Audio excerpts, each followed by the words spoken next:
प्रचंड बोल मस्तकों के झुंड, आज जंग की घड़ी की तुम गुहार दो।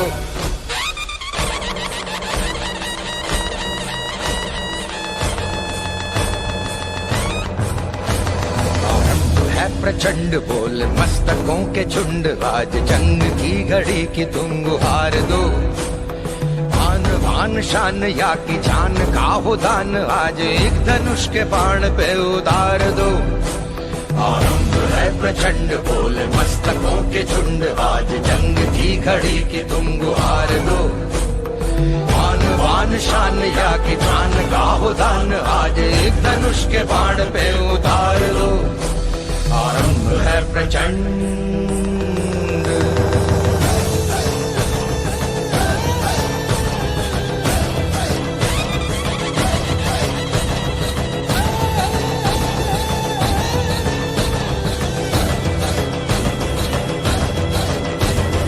मन करे सो प्राण दे, जो मन करे सो प्राण ले, वही तो एक सर्वशक्तिमान है। मन करे सो प्राण दे, जो मन करे सो प्राण ले, वही तो एक सर्वशक्तिमान है। विश्व की पुकार है ये भागवत का सार है, कि युद्ध ही तो वीर का प्रमाण है। कौरवों की भीड़ हो या पांडवों का नीड़ हो, जो लड़ सका है वो ही तो महान है। जीत की हवस नहीं, किसी पे कोई वश नहीं, क्या जिंदगी है ठोकरों पे मार दो। मौत अंत है नहीं तो मौत से भी क्यों डरे, ये जाके आसमान में दहाड़ दो। आरंभ है प्रचंड बोल मस्तकों के झुंड, आज जंग की घड़ी की तुम गुहार दो। आन बान शान या की जान का हो दान, आज एक धनुष के बाण पे उतार दो। आरंभ है प्रचंड।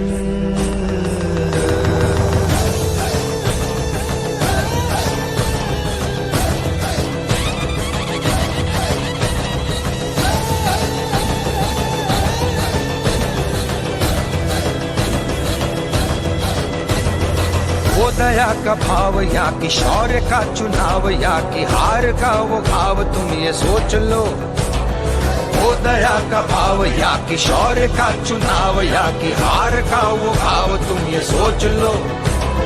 या कि पूरे भाल पर जला रहे विजय का लाल, लाल ये गुलाल तुम ये सोच लो। रंग केसरी हो या मृदंग केसरी हो, या कि केसरी हो ताल तुम ये सोच लो।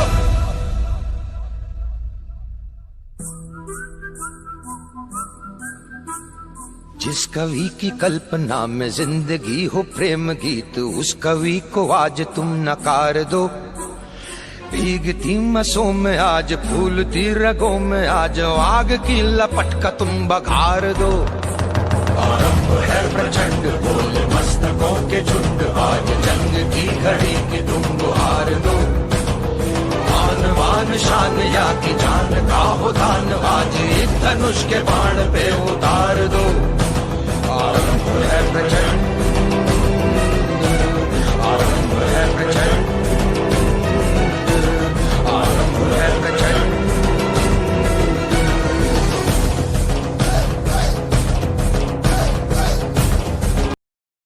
अर्पण अब नहीं हो सकता। हेलो तुम hello hello hello hello hello hello hello hello hello hello hello hello hello hello. Good evening भाई, गुड इवनिंग जी। की हाल चाल जी? वधिया हो सारे? तंदुरुस्त हो? फैमिली वधिया एकदम? चलो बहुत वधिया वधिया ही होना चाहिए। एक बार मेरे को फटाफट से बता दो, क्या मेरी ऑडियो सही आ रही है जी आप तक? वीडियो बस अभी 2 मिनट में आपके सामने आ रहा हूँ। ठीक है जी, मेरे को बताओ ऑडियो मेरी सही आ रही है, बिल्कुल आप तक पहुँच पा रही है जी? और एक बार फटाफट से एक बार लाइक का बटन दबा दो, ठोक दो लाइक का बटन, तोड़ दो लाइक के बटन को जी। एक बार फटाफट से अटेंडेंस लगा दो सारे के सारे बच्चे जी। वेरी गुड इवनिंग जी, वेरी गुड इवनिंग। क्या हाल चाल हैं? राम राम जी, जय हनुमान, सत श्री अकाल, अस्सलाम वालेकुम, जय माता दी। क्या हाल चाल? एक बार मेरे को फटाफट बताओ, क्या मेरी ऑडियो वीडियो सही आ रही है जी? क्या मेरी ऑडियो वीडियो सही आ रही है? Good evening Shreya, good evening Sonu, good evening Chetan, good evening Anurag, Tanushree, Deep, Shivam, Yugansh, Prakhar, moon light, चिराग। ओहो हो चिराग, क्या हाल चाल है? चलो बहुत बढ़िया। वैसे क्लास हमारी 9 बजे, मतलब मैंने कहा था कि डेली हमारी 9 बजे होगी क्लास, हमारी जो होगी वो डेली 9 बजे होगी। बट आज मैंने 8 बजे रखी है, 8 से लेके 9 बजे तक हमारी आज क्लास होगी। देन फिर कल से डेली हमारी क्लास होगी 9 से लेके 10 या सवा 10 बजे तक हमारी क्लास होगी।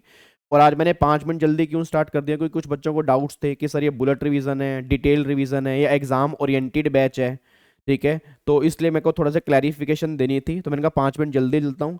आपकी 5 मिनट के अंदर पूरी क्लैरिफिकेशन हो जाएगी और देन उसके बाद फिर अपना आराम से हम रिवीजन अपनी स्टार्ट कर देंगे। ठीक है जी। और जो मैं बातें अब बताने जा रहा हूँ इसको बहुत ध्यान से सुनना, है ना, क्योंकि बार बार इसको फिर मैं रिपीट नहीं करूंगा। फिर जो भी बच्चे लाइव के अंदर आएंगे वो आपकी रिस्पॉन्सिबिलिटी है उनको बताने, क्योंकि फिर अगर एक बार हम रिवीजन में लग गए तो फिर बीच में डिस्ट्रैक्शन नहीं होनी चाहिए बस। ठीक है, और हो सके तो लाइव चैट को इग्नोर करना, क्योंकि ना मैं आपको बार बार कह रहा हूँ सर, प्रॉब्लम सबसे बड़ी क्या होती है कि लाइव चैट में आधे बच्चे ये पूछेंगे तुम बिहार से कौन है, दिल्ली से कौन है, यूपी से कौन है। तो आपको पढ़ने पे ध्यान लगाना है। मतलब अगर हमारे एग्जाम अभी कमिंग अटेम्प्ट के अंदर आने वाले, तो हमारा सिर्फ एक फोकस होना चाहिए कि हमें पढ़ना है, उसके अलावा हमें कुछ नहीं करना है बस। ठीक है जी। तो 4-5 मिनट आपको फटाफट से क्लैरिफिकेशन दे देता हूँ, देन फिर हम रिवीजन अपनी क्लास स्टार्ट कर रहे हैं जी। ठीक है जी, चलो इधर सुनो, मैं ध्यान से कहना क्या चाह रहा हूँ। अब एक बार फटाफट से अब यहाँ पे आप देख लेना जी। अब एक बार यहाँ पे फटाफट से देख लो, इधर देखो ध्यान से जी। अब एक बार यहाँ पे चेक करो।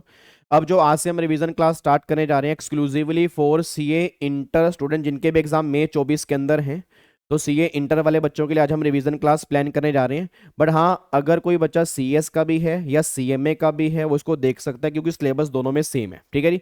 बट जो हम क्वेश्चंस करेंगे वो सारे के सारे सीए के मॉड्यूल से करेंगे, रिवीजन भी हम सीए के पैटर्न पे करेंगे। सिलेबस सीएस और सीएमए दोनों में सेम है, तो आप भी रिवीजन कर सकते हो, तो कोई दिक्कत वाली बात नहीं, आप भी यहाँ पे बैठ सकते हो।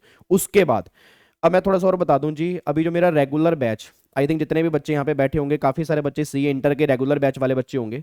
तो 26 तारीख को मैंने अभी रेगुलर बैच कंप्लीट किया था, और रेगुलर बैच के अंदर मैंने उनसे वादा किया था, जैसे इनकम टैक्स में मैंने बुलेट रिवीजन करवाई थी, तो मैंने जीएसटी के अंदर भी कहा था कि आपको मैं बुलेट रिवीजन कराऊंगा। बुलेट रिवीजन का मतलब क्या है कि जितने भी लेक्चर हमने जीएसटी में डिटेल में करे उसको एक बार फटाफट से सुपर फास्ट तरीके से पूरा का पूरा जीएसटी उनको मेरे को रिवाइज करवाना था। अब मेरे को ये था कि मेरे को उनको रिवाइज करवाना है, तो क्यों ना मैं यूट्यूब पे लाइव कर दूं। भाई जो रेगुलर बैच वाले बच्चे होंगे वो तो देखेंगे, अगर यूट्यूब पे और कोई बच्चा जिसने पहले जीएसटी एक बार पढ़ा हुआ है, तो विद अमेंडमेंट इस बुलेट रिवीजन के अंदर हम सुपर फास्ट तरीके से जीएसटी रिवाइज कर लेंगे। मैं डिस्क्लेमर दे दूं, ये डिटेल रिवीजन नहीं है, ऑब्वियस ही बात है। बुलेट रिवीजन मतलब 5 दिन में या 6 दिन में हमें पूरा का पूरा जीएसटी रिवाइज कर रहे हैं, प्रोवाइडेड अगर आपने पहले अच्छे ढंग से जीएसटी पढ़ा हुआ है। बट अमेंडमेंट भी साथ में इनकॉर्पोरेट होंगी, बट वो सुपर फास्ट तरीके से होंगी। अब बात रही जो मैंने आपसे वादा किया था यूट्यूब वाले बच्चों से कि एग्जाम ओरिएंटेड बैच होगा, पूरी डिटेल में रिवीजन होगी और विद क्वेश्चंस रिवीजन होगी। तो जैसे ही मेरे 6 लेक्चर कंप्लीट होंगे उसके बाद फिर आपकी डिटेल में रिवीजन स्टार्ट हो जाएगी और विद क्वेश्चन रिवीजन स्टार्ट हो जाएगी। मतलब मैं कहना क्या चाह रहा हूं कि पहले 6 लेक्चर हम सुपर फास्ट तरीके से एक बार पूरा का पूरा जीएसटी गो थ्रू करेंगे। ये वैसे मेरे रेगुलर बैच बच्चे के लिए है, बट अगर आपने पहले जीएसटी पढ़ा हुआ है और आपके अभी एग्जाम हैं तो आप इसको देख सकते हो, होपफुली आपको भी मजा आएगा, आपको भी समझ में आएगा। ये बात क्लियर हो गई। दूसरी बात, जैसे मेरे 6 लेक्चर कंप्लीट होंगे उसके बाद फिर हमारा एग्जाम ओरिएंटेड बैच होगा, फास्ट टैग बैच कह लो, एग्जाम ओरिएंटेड बैच कह लो, वो फ्री ऑफ कॉस्ट है। सारे के सारे बच्चे उसको ज्वाइन करेंगे, अमेंडमेंट भी कंप्लीट करेंगे और रिवीजन भी अच्छे ढंग से करेंगे, बस ये पर ध्यान देना। अब सुनो ध्यान से, मैं कहना क्या चाह रहा हूं जी। अब जो हम रिवीजन स्टार्ट करेंगे वो हमारी स्टार्ट होगी एग्जाम ओरिएंटेड बैच की, वो हमारी स्टार्ट होगी 5 फरवरी से। अब 5 फरवरी से ना मैंने पहले सोचा था कि पहले मैं जीएसटी कराऊंगा और फिर हम करेंगे इनकम टैक्स, बट मुझे लग रहा है कि इनकम टैक्स में अमेंडमेंट्स बहुत सारी हैं और इनकम टैक्स से बच्चा थोड़ा सा डरता भी है और इनकम टैक्स वाइड भी है। और इनकम टैक्स में जब क्वेश्चंस मिक्स होके बनते हैं तो बच्चे को समझ नहीं आता कि वो क्वेश्चन अटेम्प्ट कैसे करने हैं। तो फिर मैंने ये प्लान किया कि 5 फरवरी से पहले हम इनकम टैक्स की रिवीजन ही करेंगे, ताकि आपकी जितनी भी अमेंडमेंट्स हैं वो भी अच्छे ढंग से हो जाएं, साथ में क्वेश्चन की प्रैक्टिस हो रहा है और कम से कम इनकम टैक्स आपका सबसे पहले कंप्लीट हो जाए। मतलब तुम्हारे आपके दिमाग से ना ये टेंशन हो कि मेरा इनकम टैक्स बचा है। ठीक है, तो पहले हम कंप्लीट करेंगे पूरा का पूरा income tax with all amendments with all questions. 5 फरवरी से हम यहाँ पे स्टार्ट कर देंगे। टाइमिंग मैं बोल दूं, टाइमिंग हमारी मंडे टू सैटरडे रहेगी और रात को 9 बजे से लेके 10 बजे तक, सवा 10 बजे तक मैं आपकी क्लास लूंगा, जिसमें रिवीजन भी करेंगे और जब वो चैप्टर कंप्लीट होगा साथ में उसकी क्वेश्चन की प्रैक्टिस भी करेंगे। और आपके मॉड्यूल के जो भी क्वेश्चंस होंगे मैं दोबारा बोल दूं, आपके मॉड्यूल के जो भी क्वेश्चंस होंगे वो सारे के सारे इंपॉर्टेंट क्वेश्चन हम यहाँ पे कंप्लीट कर लेंगे। फिर एक बच्चे का डाउट आता है, सर इनकम टैक्स में सारे चैप्टर करेंगे या कुछ इंपॉर्टेंट चैप्टर करेंगे? तो जिन जिन चैप्टर में अमेंडमेंट्स आई हैं वो सारे के सारे चैप्टर हम बहुत डिटेल में यहाँ पे रिवाइज करेंगे। जैसे एग्जांपल के लिए चैप्टर नंबर 1 में काफ़ी सारी अमेंडमेंट्स आई हैं। अब चैप्टर नंबर 1 में काफ़ी सारी अमेंडमेंट्स है, उसमें टैक्स रेट चेंज हो गए हैं और आपकी जो आपकी 115 बीएससी वाली स्कीम थी वो आपकी डिफॉल्ट स्कीम बन चुकी है। फिर 7 लाख रुपए की एक नई लिमिट भी आई है, फिर 7 लाख के बाद रिबेट वाला कॉन्सेप्ट भी आया है। तो मतलब काफ़ी सारी अमेंडमेंट चैप्टर नंबर 1 के अंदर आई हैं, तो उसको हम रिवीजन करेंगे पूरे अच्छे तरीके से। ऐसे ही रेजिडेंशियल स्टेटस में कुछ अमेंडमेंट्स आई हैं, ऐसे सैलरी के चैप्टर के अंदर भी अमेंडमेंट आई है। मतलब जहां जहां जिस जिस टॉपिक में अमेंडमेंट्स हैं वो टॉपिक तो हम सारा का सारा करेंगे, बहुत डिटेल में करेंगे, विद क्वेश्चन करेंगे, ठीक है। और बाकी जहां पे अमेंडमेंट्स नहीं आई उसमें जो भी आपको दिक्कत आएगी वो दिक्कत मैं यहाँ पे सोल्व कर दूंगा, बस ये पर ध्यान देना। क्या बात समझ में आ रही है जी? क्या आपको बात समझ में आ रही है? अब हम स्टार्ट कर सकते हैं पक्का बकरी। तो ये पूरा का पूरा प्लान है आपके सामने और आई थिंक अब इन बातों के साथ जीएसटी के अंदर भी अमेंडमेंट हैं और जीएसटी के अंदर भी काफ़ी सारी अमेंडमेंट्स हैं जी। और 3 अमेंडमेंट तो आज ही हम डिस्कस करेंगे। सप्लाई के चैप्टर में 3 अमेंडमेंट आई हैं, तो 3 अमेंडमेंट तो आज वाली क्लास में खत्म हो जाएंगी आपकी जी, ठीक है जी। समरी बुक मैं आपको दे दूंगा बहुत जल्दी जी। बाकी देखो समरी बुक आपने जहां से भी पहले कोचिंग ली होगी, अगर रेगुलर बैच वाले बच्चे हैं तो उनके पास मेरे नोट्स होंगे ही होंगे, उनको बुक की रिक्वायरमेंट है नहीं है। बट अगर आपने पहले कहीं और से पढ़ा है तो जहां से भी आपने पढ़ा होगा उसके नोट्स जो भी आपके पास हैं बस उसको सामने लेके बैठ जाना। जहां जहां अमेंडमेंट्स आएंगी वहां वहां मैं चेंज कराता रहूंगा, बाकी उस नोट से भी आप पढ़ सकते हो, बस ये पर ध्यान दो जी। क्या मेरी बात समझ में आ रही है जी? पक्का पक्का। अब जिन जिन बच्चों को नहीं पता मैंने क्या बोला है तो पहले 4-5 मिनट वीडियो खत्म होने के बाद सुन लेना, उसके बाद ये क्लास देखना स्टार्ट करना, बस ये पर ध्यान दो, ठीक है जी। चलो अब यहाँ पे फटाफट से आ जाओ जी, इधर देखो ध्यान से, प्लीज बातचीत नहीं, बिल्कुल अब बिल्कुल बातचीत नहीं करनी, सारे बच्चे सीधे होके बैठ जाओ बिल्कुल जी, ठीक है। और जितने रेगुलर बैच वाले बच्चे हैं, हेलो भाई साहब इधर, रेगुलर बैच वाले बच्चे कान खोल के सुन लें, आपको रिवीजन बहुत अच्छे ढंग से करनी है। ऐसा मैं इसलिए कह रहा हूँ, ये आपके चक्कर में मैं यूट्यूब पे लाइव करवा रहा हूँ, ठीक है ना। वैसे मैं यूट्यूब पे लाइव करवाता नहीं, बट मेरे को लगा कि चलो यूट्यूब वालों को भी फायदा हो जाएगा, जो यूट्यूब पे काफ़ी सारी मतलब फैमिली है तो उनका भी फायदा हो जाए, इसलिए मैं यूट्यूब पे लाइव करवा रहा हूँ जी, ठीक है जी। चलो अब यहाँ पे एक बार फटाफट से आ जाओ जी, इधर देखो ध्यान से। अब आज का हमारा टारगेट क्या है? देखो जी 29 तारीख है, आज हमें 2 चैप्टर कंप्लीट करने हैं जीएसटी के, एक तो बेसिक और एक सप्लाई वाला। इनकी दोनों चैप्टर की आज हमें रिवीजन करनी है। उसके बाद फिर आपका 30 तारीख कल वाली क्लास में composition levy, value of supply, time of supply, ये 3 चैप्टर की हमें कल की क्लास में रिवीजन करनी है। देन फिर 31 तारीख मतलब परसों रिवर्स चार्ज विद एग्जम्पशन, इसकी हम रिवीजन करेंगे। फिर 1 फरवरी को आईटीसी और पेमेंट वाले चैप्टर की रिवीजन करेंगे। देन 2 फरवरी को रजिस्ट्रेशन और रिटर्न की रिवीजन करेंगे। एंड 3 तारीख को फिर आपके जो भी बैलेंस चैप्टर होंगे उसके हम रिवीजन करेंगे। तो फाइनली 3 तारीख को हम जीएसटी की बुलेट रिवीजन कंप्लीट कर लेंगे। ये बात ध्यान दो जी। क्या बात समझ में आ रही है जी? तो ये आपका पूरा का पूरा टारगेट है।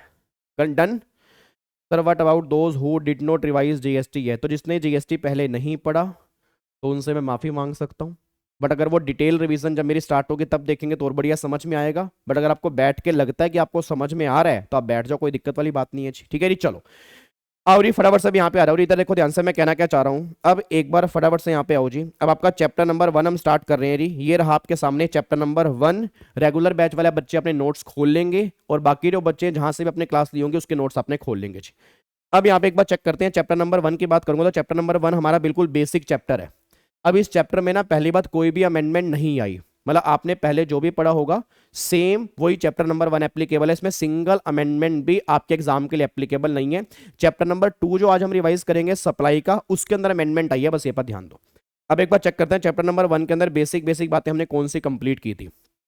एक बार मेरे को ये बताओ फटाफट से ही, जब मैंने क्लास में जीएसटी स्टार्ट किया था तो सबसे पहले मैंने कहा था कि जीएसटी की फुल फॉर्म क्या निकल के आ रही है। अब जीएसटी की फुल फॉर्म निकल के आ रही है गुड्स एंड सर्विसेज टैक्स। अब गुड्स एंड सर्विसेज टैक्स का मतलब क्या होता है कि ऐसा कोई भी टैक्स जो गुड्स पर भी एप्लीकेबल होगा, सर्विसेज पर भी एप्लीकेबल होगा, और अगर गुड्स एंड सर्विस दोनों की एक साथ में सप्लाई करूंगा वहां पर भी जीएसटी एप्लीकेबल होगा। ये बात ध्यान देना। फिर अगला पॉइंट ये निकल के आ रहा है कि हमने जीएसटी की ना डेफिनेशन की थी, अगर आपको याद आ रहा हो, याद करो जीएसटी की डेफिनेशन हमने कंप्लीट की थी आर्टिकल नंबर 366 12A। अब आर्टिकल नंबर 366 12A में ना हमने जीएसटी की डेफिनेशन कंप्लीट की थी। अच्छा अगर किसी को बच्चे को याद है जीएसटी की डेफिनेशन में क्या लिखा हुआ था? अब जीएसटी की डेफिनेशन ये बात कहती है कि जीएसटी जो है वो एक टैक्स है, जीएसटी एक ड्यूटी नहीं है। मैं दोबारा बोलूंगा, जीएसटी एक ड्यूटी नहीं है, कस्टम एक ड्यूटी है, एक्साइज एक ड्यूटी है। बट जीएसटी जो है वो एक टैक्स है और वो किस पे लेवी होगा जी, वो लगेगा सप्लाई पे। सप्लाई किसकी, या तो गुड्स की या सर्विस की या दोनों की। बट अगर आप alcoholic liquor for human consumption इसकी सप्लाई करोगे तो वहां पे जीएसटी एप्लीकेबल नहीं होगा। मतलब अगर एग्जाम में क्वेश्चन बन जाए, एग्जाम में अगर क्वेश्चन बन जाए कि ऐसे कौन से गुड्स हैं जहां पे परमानेंटली जीएसटी एप्लीकेबल नहीं होगा, तो alcoholic liquor for human consumption.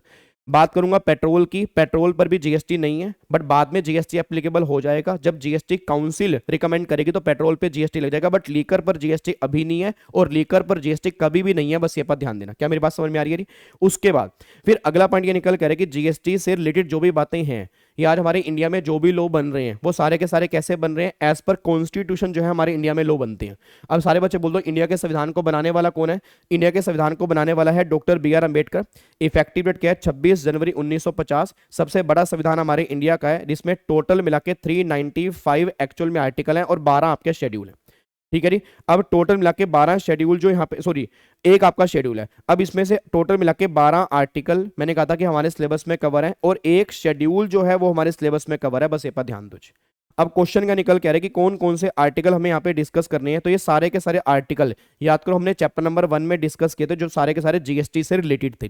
अब कौन कौन से आर्टिकल निकल के आ रहे हैं? पहला article, article number 245, article number 246, article number 248, article number 254, article number 265, article number 271, then article number 246 capital A, article number 269 capital A, article number 279 capital A, article number 366 12 A and article number 1। ये सारे के सारे article जो हैं ये आपके article GST से related है। नहीं, अब इसमें सबसे बड़ी बात ये निकल के आ रही है कि कुछ आर्टिकल ऐसे हैं जो जीएसटी आने से पहले भी थे, जीएसटी आने के बाद भी हैं, उसमें कोई भी चेंज नहीं आया।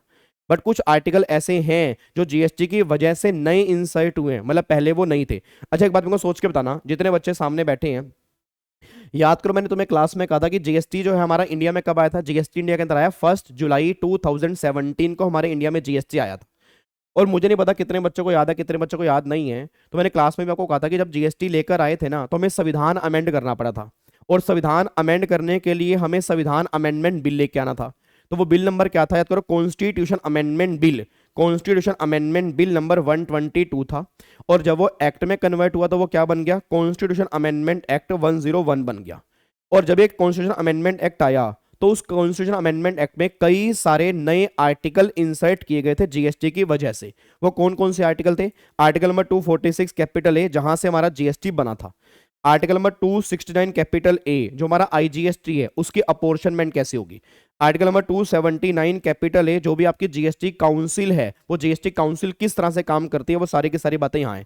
फिर आर्टिकल नंबर 366 12 ए, यहाँ से आपकी जीएसटी की डेफिनेशन आई थी। और फिर आर्टिकल नंबर 1 में इन्होंने इंडिया को डिफाइन किया था कि जीएसटी में इंडिया का मतलब क्या है। ये सारी की सारी बातें आर्टिकल नंबर 1 के थ्रू आई थी। और ये जो आर्टिकल हैं ये सारे के सारे पुराने आर्टिकल हैं, जीएसटी आने से पहले भी थे, जीएसटी आने के बाद भी है। फिर एक आर्टिकल और था, आर्टिकल नंबर 270, अगर आपको ध्यान आ रहा हो, आर्टिकल नंबर 270 जीएसटी आने से पहले भी था, बट जीएसटी की वजह से इसमें कुछ अमेंडमेंट आई थी, जो आर्टिकल नंबर 270 हमने क्लास में कंप्लीट किया था, बस ये पर ध्यान दो। अब एक बार फटाफट से रिकॉल करते हैं कि इसके अंदर हमने क्या क्या पढ़ा था जी। अब एक बार मेरे को सोच के बताओ। हेलो भाई साहब, चिराग ओए इधर देखो ध्यान से। अब एक बार सारे बच्चे मेरे को फटाफट से बताओ, आर्टिकल नंबर 245 नोट्स आपके सामने खुले होने चाहिए। मैं दोबारा बोल दूं, ये बुलेट रिवीजन है, ये भाई साहब बुलेट कितना आएगी तुम्हारे पास, तुम्हें इसको कैच करना पड़ेगा। वो वही कैच कर पाएंगे जिन्होंने जीएसटी पहले अच्छे ढंग से पढ़ा हुआ है। मैं बात समझ, मतलब ऐसे गाली वाली काट के मत तेरी ऐसे ये करके मत भाग जाना। मैं दोबारा बोल रहा हूं कि पहले अगर आपने जीएसटी अच्छे ढंग से पढ़ा है फिर तो आपको बहुत मजा आने वाला है। नहीं पढ़ा फिर बोलूंगा जब एग्जाम ओरिएंटेड बैच में डिटेल में होगा तो आप दोबारा से वहां पे देखोगे, उस रिवीजन से भी आपको समझ में आ जाएगा। बट आज वाली क्लास मैंने कहा था किन बच्चों के लिए जिन्होंने पहले जीएसटी अच्छे ढंग से पढ़ा हुआ है। एक बार मेरे को फटाफट से बोल दो, आर्टिकल नंबर 245 जी। आर्टिकल नंबर 245 में क्या लिखा था? आर्टिकल नंबर 245 में बात कहता है extent of laws made by parliament और स्टेट असेंबली। मतलब 245 में क्या लिखा है? 245 में बात कहता है कि पार्लियामेंट को जिन मुद्दों पर लॉ लगाने की पावर होगी वो पावर इंडिया में कहां तक होगी, वो 245 में लिखा है। और 245 क्या कहता है कि पार्लियामेंट को लॉ लगाने की पावर है होल ऑफ इंडिया और पार्ट ऑफ इंडिया। ऐसे स्टेट असेंबली को लॉ लगाने की पावर है होल ऑफ स्टेट और पार्ट ऑफ स्टेट। ये बात 245 में लिखी है। फिर मेरे को जय कहता है सर एक बात मेरे को बताओ बताओ भाई ऐसे कौन से मैटर हैं जहां पार्लियामेंट लॉ बनाएगी। याद करो article number 246।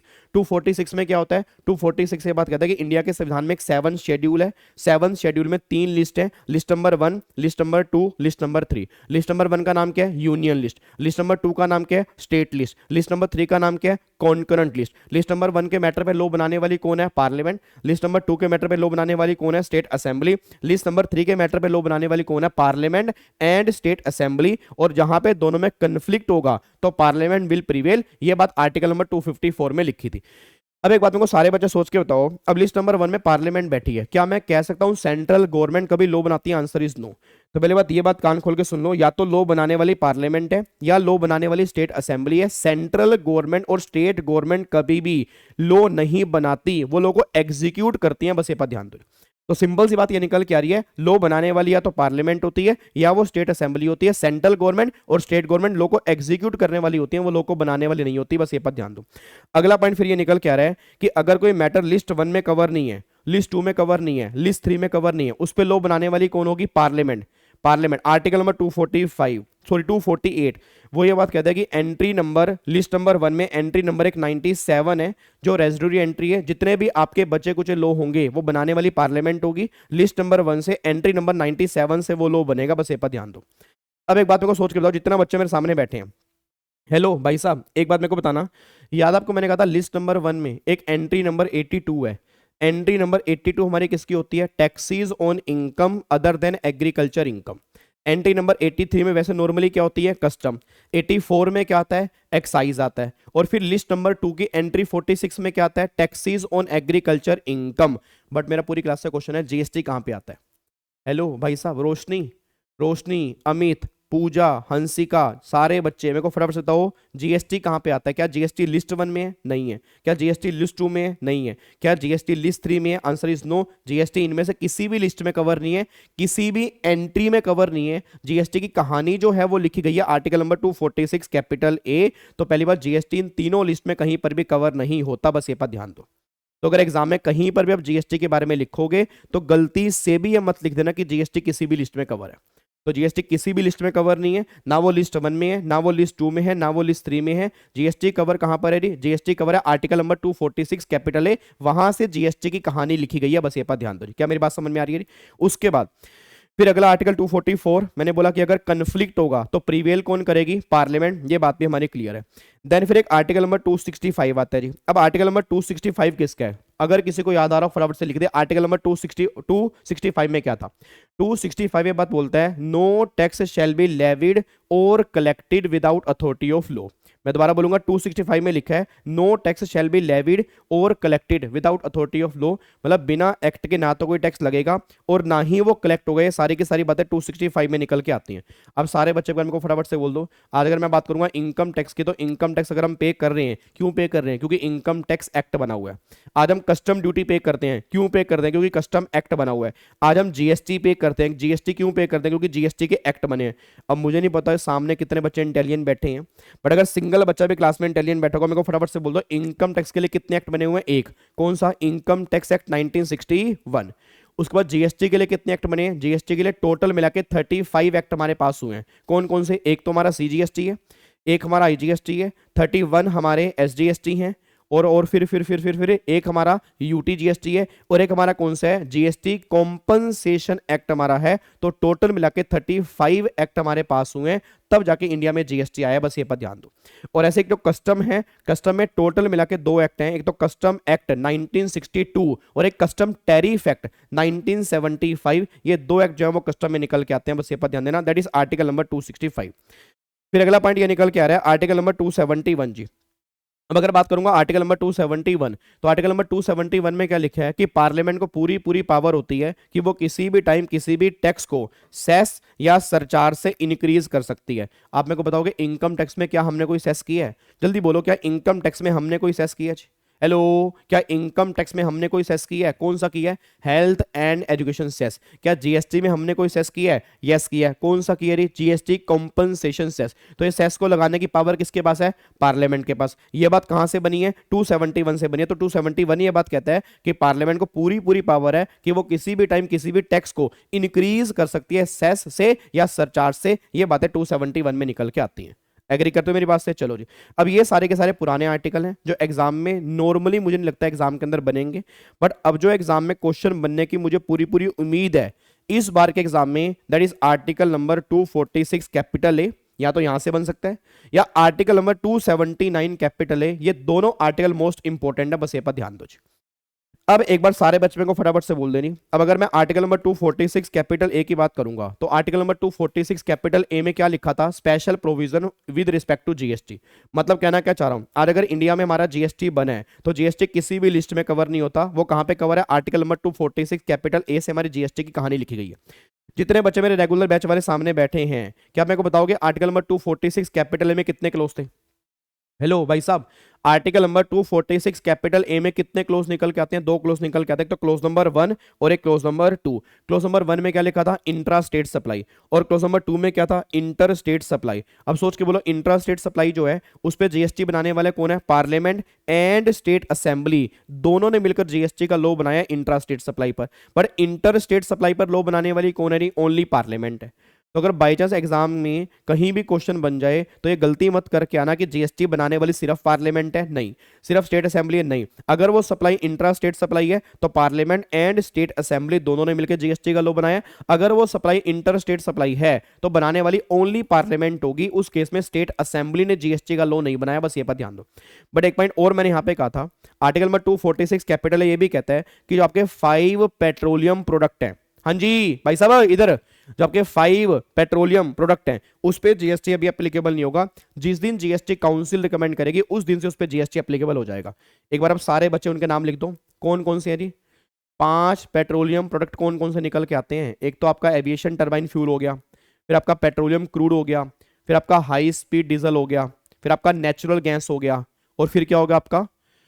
Petroleum crude, high speed diesel, aviation turbine fuel हो गया जी। और फिर आपके ये मतलब टोटल 5 गुड्स आपके निकल के आ रहे हैं। इन 5 गुड्स पे जीएसटी अभी एप्लीकेबल नहीं होगा, जिस दिन जीएसटी काउंसिल रिकमेंड करेगी उस दिन से इस पे जीएसटी एप्लीकेबल होगा। तो क्या मैं कह सकता हूं ये गुड्स परमानेंट बाहर है? नहीं, ये गुड्स आपके टेम्परेरी बेस पर बाहर है, परमानेंट बाहर नहीं है, बस ये पर ध्यान दो। ये बात हमने 246 कैपिटल ए के अंदर पढ़ी थी, बस ये पर ध्यान दो। हेलो, अगर आपको समझ में आ रहा है, जो बच्चे पहले पढ़े हुए हैं एक बार थम्स अप दिखा दें मुझे, मेरे को थोड़ा कॉन्फिडेंस बढ़ाओ। क्योंकि ना प्रॉब्लम क्या होती है, कई बच्चे तो पहली बार मुझे देख रहे हैं, उनको लग रहा है अरे गाबा तो भाग रहा, भाई गाबा क्या पढ़ाएगा, ठीक है ना। तो थोड़ा सा मैं उन बच्चों को इसलिए कह रहा हूं कि अगर आपने पहले पढ़ा हुआ है तो कंफर्म है कि आपको मेरी बातें पल्ले पड़ रही होंगी। नहीं पढ़ा तो बैठ लो, ये समझ लो कुछ अच्छा ही चल रहा है, ठीक है जी। चलो बहुत बढ़िया जी। उसके बाद फिर अगला पॉइंट क्या निकल कह रहा है, ये हमारा हो गया आर्टिकल नंबर 246 कैपिटल है। फिर अगला क्वेश्चन यहाँ पे निकल कहता है कि जब मैंने बोला कि आईजीएसटी को बनाने वाली पार्लियामेंट है, जब मैं बोल रहा हूं कि आईजीएसटी को बनाने वाली पार्लियामेंट है, तो क्वेश्चन बस ये निकल के आ रहा है कि पार्लियामेंट ने आईजीएसटी बना दिया तो क्या आईजीएसटी का सारा पैसा सेंट्रल गवर्नमेंट के पास जाता है? गवर्नमेंट कहती नहीं, आईजीएसटी का पैसा सेंट्रल गवर्नमेंट के पास जाता है, बट सेंट्रल गवर्नमेंट के पास जाने के बाद इसका अपोर्शनमेंट करते हैं। अपोर्शनमेंट कैसे करेंगे? That is article number 269 capital ए। याद करो 269 कैपिटल ए कहता है कि जो भी आपका आईजीएसटी होगा पार्लियामेंट उसमें से सेंट्रल गवर्नमेंट को भी देगी, स्टेट गवर्नमेंट को भी देगी, उसके लिए एक लॉ बनेगा। तो IGST is a nutshell is a sum total of CGST and SGST. जो पैसा आईजीएसटी का होगा दोनों में डिस्ट्रीब्यूट किया जाएगा as per article number 269 capital ए। बात समझ में आ रही है? अगला फिर आर्टिकल है सबसे important article, that is article number 279 capital A, GST council.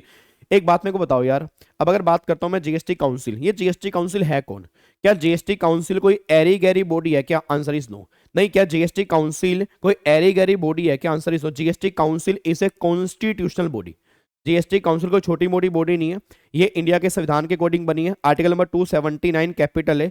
अब मुझे नहीं पता आपको याद आ रहा नहीं आ रहा, इस काउंसिल को बनाने की पावर दी गई थी प्रेसिडेंट को, 60 दिन बनाने को दिए गए थे। और जीएसटी काउंसिल 8 सितंबर 2016 को हमारा एक्ट पास हुआ था, 10 सितंबर 2016 को जीएसटी काउंसिल फॉर्म हो गई थी, और 12 सितंबर जीएसटी 2016 को जीएसटी काउंसिल नोटिफाइड हो गई थी।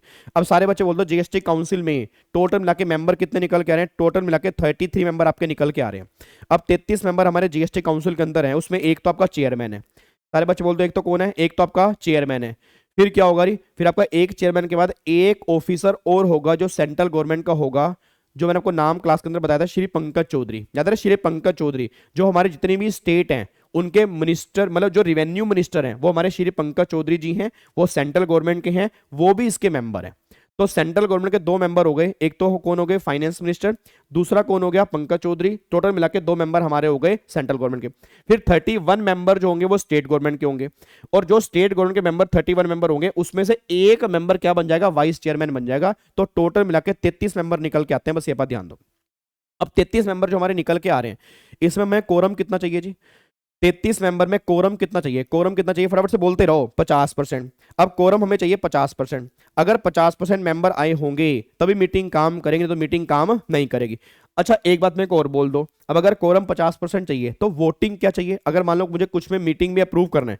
एक बात आपको बताऊं, आपको एक लाइव चीज दिखाऊं, देखो ये आपकी अमेंडमेंट आई है इस बार, ये देखो ये इस बार अमेंडमेंट आई है सप्लाई के चैप्टर में, ये इन्होंने मॉड्यूल में नहीं दी हुई, इन्होंने स्टैट्यूटरी अपडेट्स के अंदर इशू की है। आपको मैं दिखाता हूं, देखो यहाँ पे एक बात लिखी है, क्या कह रहे हैं ध्यान से पढ़ना, कह रहे हैं 50th GST council meeting, 50th GST council meeting में ये डिसाइड हुआ है, जो भी थोड़ी देर के बाद हम पढ़ेंगे। अब 50वीं जीएसटी काउंसिल की मीटिंग में ये डिसाइड हुआ जो भी हम पढ़ेंगे। अब सोच के बोल देना है काउंसिल की मीटिंग में जो भी डिसाइड हुआ, ये डिसाइड कैसे हुआ होगा, 75% वोटिंग इनकी फेवर में आई होंगी तब डिसाइड हुआ होगा। अब 75% वोटिंग अगर फेवर में आई है तब डिसाइड हुआ है, तो 75 में प्रपोर्शन क्या होता है, सेंट्रल गवर्नमेंट का शेयर कितना होता है 1/3 और स्टेट गवर्नमेंट का शेयर कितना होता है 2/3 होता है। इसका मतलब क्या निकल के आ रहा है कि अगर सेंट्रल गवर्नमेंट के सभी मेंबर यस बोल देंगे तो वोटिंग कितनी आएगी 33.33, अगर स्टेट गवर्नमेंट के सभी मेंबर यस बोल देंगे तो 66.67% वोट फेवर में आ जाएंगे। तो इन दोनों को मिलाकर हमें चेक करना है कि 75% है या नहीं है, अगर है तो मीटिंग आगे बढ़ेगी, अगर नहीं है तो मीटिंग आगे नहीं बढ़ेगी। बस ये बात ध्यान दो, ये बातें हमने आर्टिकल नंबर 279 कैपिटल ए के अंदर पढ़ी थी, बस ये बात ध्यान दो। और फिर वहां पर मैंने एक बात और बोली थी आपको कि जो भी जीएसटी में अमेंडमेंट्स आ रही हैं, अगर जीएसटी में एग्जम्पशन लिमिट बढ़ानी है, जीएसटी में गुड्स और सर्विस एग्जम्प्ट करने हैं, स्पेसिफाइड रेट एप्लीकेबल करने हैं, आईजीएसटी का पोर्शनमेंट करना है, पेट्रोल पे हमें जीएसटी लगाना है, ये सारी बातें रिकमेंड करने वाली कौन है, GST council, article number 279 capital है। कंफर्म आपके एग्जाम में क्वेश्चन बन सकता है, बस ये पर ध्यान दो।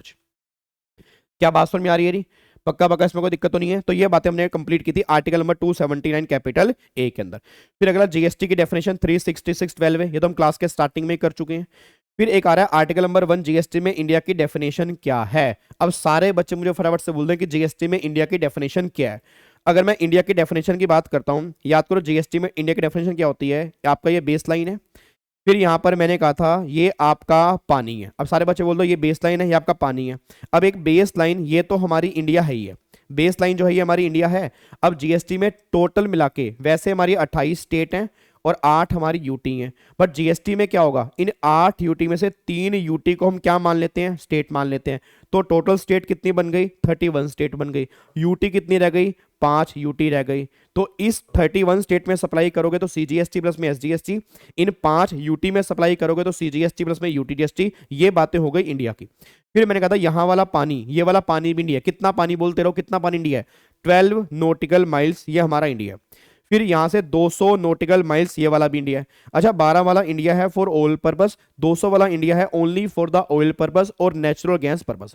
अब सारे बच्चे एक बार मेरे को फटाफट से बोल दो, ये 12 वाला इंडिया है, अगर ये वाला पानी इंडिया है, इसको स्टेट माने या यूटी माने, यहां पे सेक्शन नंबर 9 आईजीएसटी एक्ट का एप्लीकेबल हो जाता है।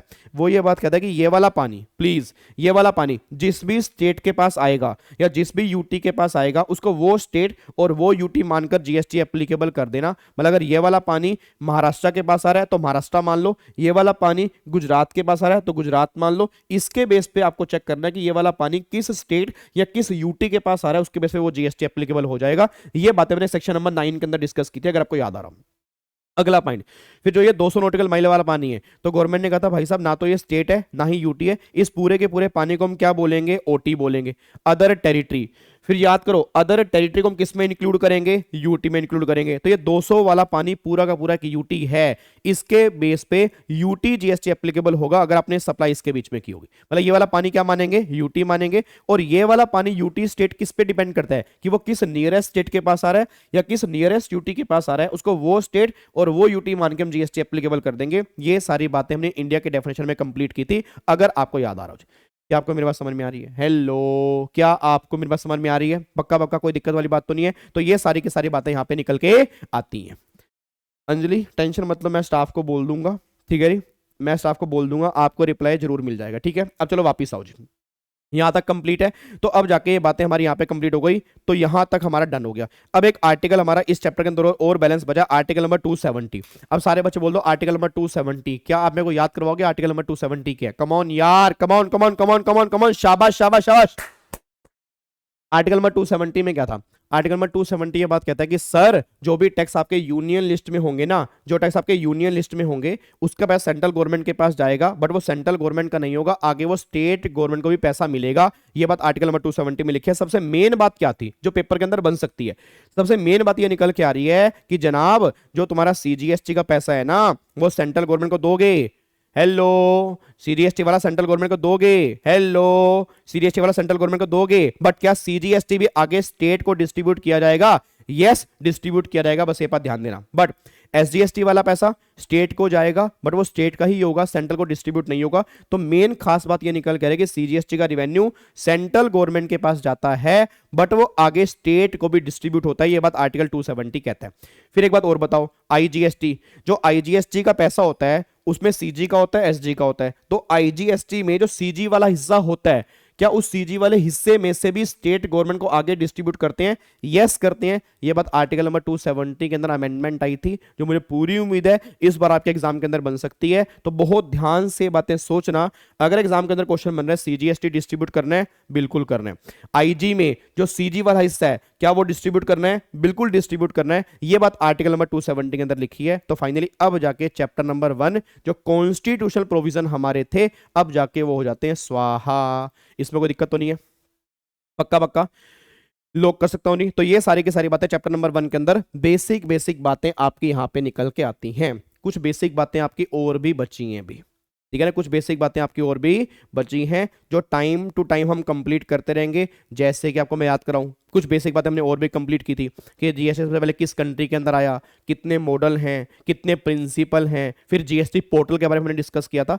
वो धीरे धीरे हम आगे बढ़ेंगे तो वो ऑटोमेटिकली बीच में कवर होता रहेगा, बस ये पर ध्यान दो जी। यहाँ तक क्लियर है? पक्का पक्का, कोई दिक्कत वाली बात तो नहीं है? आगे बढ़ सकते हैं, चलो जी। अब ये सारी की सारी बातें कंप्लीट करने के बाद ना अब आ जाओ सबसे मेन पॉइंट जो हमारा निकल के आ रहा है, वो आ रहा है साहब, वो हमारा चैप्टर जो है सबसे मेन चैप्टर जिसके लिए आज मैं यहां पर आया हूं वो हमारा है सप्लाई का जी। अब सारे बड़े सीधे के बैठ जाओ जी। जितने बच्चे मेरे सामने बैठे मैं बता दूं कम से कम 5 से 8 नंबर लिख लो। आज तुम क्लास के बाद 8 नंबर पक्के करके उठोगे जी। उसका रीजन है इस चैप्टर में अमेंडमेंट आई है, और अगर अमेंडमेंट आई है एग्जाम में क्वेश्चन पक्का पक्का बनता है, बात ध्यान दो रही। तो सारे के सारे बच्चे बिल्कुल सीधो के बैठ जाना जी। अब एक बार फटाफट से रिकॉल करते हैं कि सप्लाई के चैप्टर में हमने क्या किया। पहले एक बात मेरे को बताओ यार, हम सप्लाई का चैप्टर क्यों पढ़ रहे हैं? सर हम सप्लाई का चैप्टर ना इसलिए पढ़ रहे हैं क्योंकि सप्लाई जो है वो जीएसटी का टैक्सेबल इवेंट है। क्योंकि आर्टिकल 366(12)(a) कहता है कि जीएसटी जो है वो एक टैक्स है जो सप्लाई पर लगता है। तो ये जानना बहुत जरूरी है कि सप्लाई का मतलब क्या है। अब ये सप्लाई से रिलेटेड बातें, जितने भी रेगुलर बैच वाले बच्चे मेरे सामने बैठे हैं याद करो, सप्लाई से रिलेटेड बातें 5 जगह पर लिखी होती हैं। आप मेरे को बताओगे 5 जगह कौन कौन सी होती हैं? शाबाश, बहुत बढ़िया। कहां कहां पे? Section number 7, section number 8, schedule number 1, schedule number 2 और शेड्यूल नंबर 3। ये 5 जगह पर ऐसी हैं जो आपको सप्लाई के बारे में डिस्कस करेंगे। या तो सेक्शन नंबर 7 पढ़ना पड़ेगा, या 8 पढ़ना पड़ेगा, या शेड्यूल 1 पढ़ना पड़ेगा, या शेड्यूल 2 पढ़ना पड़ेगा, या शेड्यूल 3 पढ़ना पड़ेगा। ये पूरे जीएसटी में 5 जगह ऐसी हैं जो सप्लाई के बारे में बात करती हैं। सबसे पहले बात करते हैं सेक्शन नंबर 7। इसकी हेडिंग क्या थी? Scope of supply. इसकी हेडिंग क्या थी? Scope of supply. सेक्शन 8 के जी कॉम्पोजिट सप्लाई और मिक्स सप्लाई। शेड्यूल 1 में क्या है? फ्री वाले काम को भी सप्लाई बना देंगे, शेड्यूल 1 बात करता है। शेड्यूल 2 में क्या है? कौन से काम को गुड्स की सप्लाई मानेंगे, कौन से काम को सर्विस की सप्लाई मानेंगे, शेड्यूल 2 बोलता है। फिर ऐसे कौन से काम होंगे जो ना तो गुड्स की सप्लाई में कवर होंगे ना वो सर्विस की सप्लाई में कवर होंगे, वो सारी की सारी बातें शेड्यूल 3 में है। तो 5 जगह हमें डिस्कस करनी है, देन हमें सप्लाई के बारे में कंप्लीट नॉलेज मिल जाएगी, बस ये बात ध्यान दो। अब आप मुझे बताओ, क्या हम पहले अमेंडमेंट डिस्कस करें या पहले सप्लाई की रिवीजन कर लें फिर अमेंडमेंट डिस्कस करें, या साथ साथ जहां जहां अमेंडमेंट आई है वो डिस्कस कर लें? जैसे आप मुझे बोलोगे वैसे हम डिस्कस कर लेंगे। बताओ जी, फटाफट से बताओ जी, क्या आपको पहले अमेंडमेंट बता दूं अमेंडमेंट क्या आई है, या पहले एक बार फटाफट से रिवीजन कर लें फिर अमेंडमेंट डिस्कस कर लें, या जहां पर अमेंडमेंट आई हैं उसके साथ में ही अमेंडमेंट डिस्कस करवा दूं? जैसे आप बोलोगे, आपका हुक्म सर आंखों के ऊपर है। आप मेरे बच्चे हो, आप मेरी क्लास के बच्चे हो, आप मेरा प्राउड हो मेरे बच्चों, आप बताओ जैसे आप बोलोगे। गाबा सर साथ साथ डिस्कस कर लोगे तो गाबा सर मजा आ जाएगा, कसम लगे माता रानी की। गाबा सर साथ साथ डिस्कस कर लो। जो हुक्म मेरे आका, आप मेरे अलादीन के चिराग हो, मैं आपका अलादीन हूं। ठीक है, आ जाओ फटाफट से आ जाओ मेरे बच्चों, साथ साथ डिस्कस कर लेंगे, कोई दिक्कत वाली बात नहीं है जी। अब एक बार फटाफट से आ जाओ जी, साथ साथ भी कर लेंगे, बाद में भी कर लेंगे, 2-3 बार अमेंडमेंट कर लेंगे, मजा सा आ जाएगा एकदम ही। ठीक है, आ जाओ फटाफट से आओ जी। अब एक बार यहाँ पे आ रहा हो, ये सारी की सारी बेसिक बेसिक बातें लिखी हैं। अब मेन जो हमारा चैप्टर स्टार्ट हो रहा है वो स्टार्ट हो रहा है यहाँ से जी। अब पहले एक बात मेरे को बताओ, सबसे पहले सेक्शन 7 की बात करते हैं। सेक्शन 7 की बात करता हूँ। 7 में क्या था, एक तो 7-1 था, 7-1 कैपिटल ए था, 7-2 था, फिर मैंने कहा था 7-3 हमारे किसी भी काम का नहीं है। फिर 7-1 में आता है एक तो 7-1 ए, एक तो 7-1 ए, फिर एक 7-1 AA, फिर 7-1 B, फिर 7-1 C, 7-1 D की हत्या हो चुकी है, उसकी आत्मा जो है वो 7-1 कैपिटल ए में आ चुकी है, ये हमने क्लास में डिस्कस किया था। अब बात करते हैं 7-1 A। याद करो 7-1 A में कौन से काम सप्लाई बनते हैं, तो सर 7-1 A में उसी काम को हम सप्लाई बोलते हैं जब दो कंडीशन सेटिस्फाइड होती हैं। पहली कंडीशन, आपने जो भी काम किया उसके बदले में कंसीडरेशन हो, और दूसरी कंडीशन, वो काम इन द कोर्स और फर्दरेंस ऑफ बिजनेस में होना चाहिए। मतलब मैं मान लो मैं आपके सामने एक काम कर रहा हूं, क्या इसके बदले मैंने कोई आपसे पैसा चार्ज किया है? नहीं। तो अगर मैंने इसके बदले पैसा चार्ज नहीं किया तो ये काम 7-1 A में सप्लाई नहीं बनेगा, क्योंकि 7-1 A में सप्लाई बनने की दो कंडीशन है। पहली कंडीशन, वो काम विद कंसीडरेशन में हो, और दूसरी कंडीशन, वो काम इन द कोर्स और फर्दरेंस ऑफ बिजनेस में हो। अगर ये दोनों कंडीशन सेटिस्फाइड होंगी तब वो काम 7-1 A में सप्लाई बनेगा, नहीं तो वो काम 7-1 A में सप्लाई नहीं बनेगा। अब एक 7-1 A में खास बात ये निकल के आती है, यहां पर एक बात लिखी थी, मेड और एग्री टू बी मेड। यहां से क्वेश्चन बन सकता है, मतलब आपने कोई काम कर लिया हो तो भी वो यहां पे कवर होगा। अगर मैंने किसी काम का एडवांस ले लिया और मैं काम वो फ्यूचर में करूंगा तो भी वो काम 7-1 A में कवर हो जाएगा, बस ये बात ध्यान देना चाहिए। क्या मेरी बात समझ में आ रही है? तो एक बार चेक करो यहाँ पे क्या लिखा है।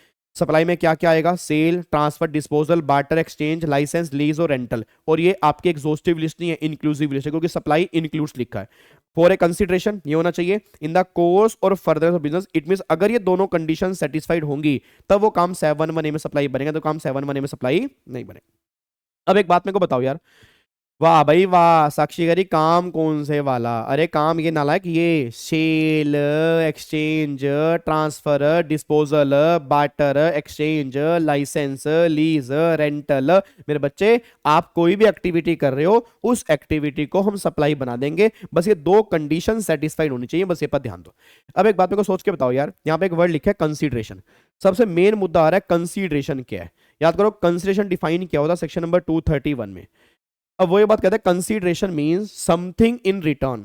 Consideration means something in return, के बदले में कुछ भी मिलना, चाहे मनी है, चाहे नॉन मनी है, चाहे डू समथिंग है, चाहे नोट टू डू समथिंग है, ये सब तुम्हारा कंसीडरेशन में कवर हो जाएगा। बट यहाँ पे स्पेशल बात क्या निकल के आ रही है कि अगर कोई गवर्नमेंट ने तुम्हें सब्सिडी प्रोवाइड की है वो कंसीडरेशन में कवर नहीं होगी, ये बात ध्यान देना। मैं दोबारा बोलूंगा, अगर गवर्नमेंट ने तुम्हें अगर गवर्नमेंट ने तुम्हें सब्सिडी प्रोवाइड की है वो तुम्हारी कंसीडरेशन में कवर यहां पे नहीं होगी, बस ये बात ध्यान दो। फिर अगला पॉइंट ये निकल के आ रहा है, कि अगर मान लो कोई सिक्योरिटी डिपॉजिट है, मान लो तुमने सिक्योरिटी डिपॉजिट दिया, अब वो सिक्योरिटी डिपॉजिट अगर रिफंडेबल है, सिक्योरिटी डिपॉजिट अगर रिफंडेबल है तो फिर वो कंसीडरेशन में कवर नहीं होगा। बट अगर सिक्योरिटी डिपॉजिट तुम्हारी सप्लाई से एडजस्ट हो चुका है फिर वो कंसीडरेशन में कवर हो जाएगा। ये बातें हमने यहाँ पे कंप्लीट की थी।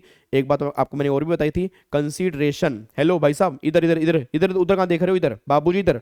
कंसीडरेशन मस्ट बी एग्जिस्ट और must be certain at the time of provision of activity. एक बात मेरे को बताओ, मैं तुम्हारे सामने यहाँ पर पढ़ा रहा हूं, मैं बोलता जा रहा हूं, मेरे को आधा घंटे से 35 मिनट से ऊपर हो गया मेरे को लगातार बोलते हुए, लगातार बोल रहा हूं, तुम मेरे को सुन रहे हो। क्या तुमने कोई इस वीडियो को लाइक किया? नहीं किया, क्योंकि तुम्हारी अपनी जिद है।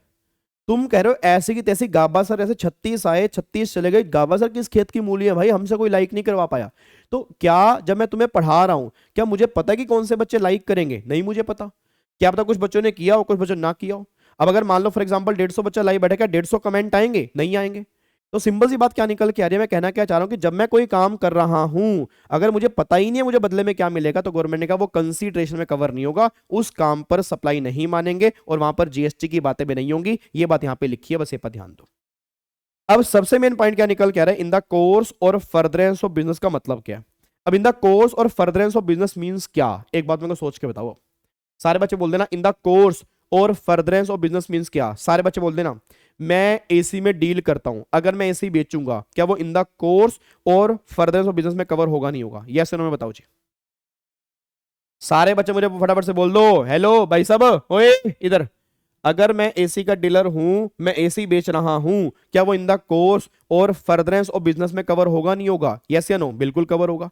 बट मैं टीचर हूं, हेलो भाई साहब मैं टीचर हूं, बट मैंने अपने बिजनेस के लिए एसी लिया था, इस एसी पर मैंने आईटीसी क्लेम किया था, वो एसी मैं सेल कर रहा हूं, मैं एसी का डीलर नहीं हूं।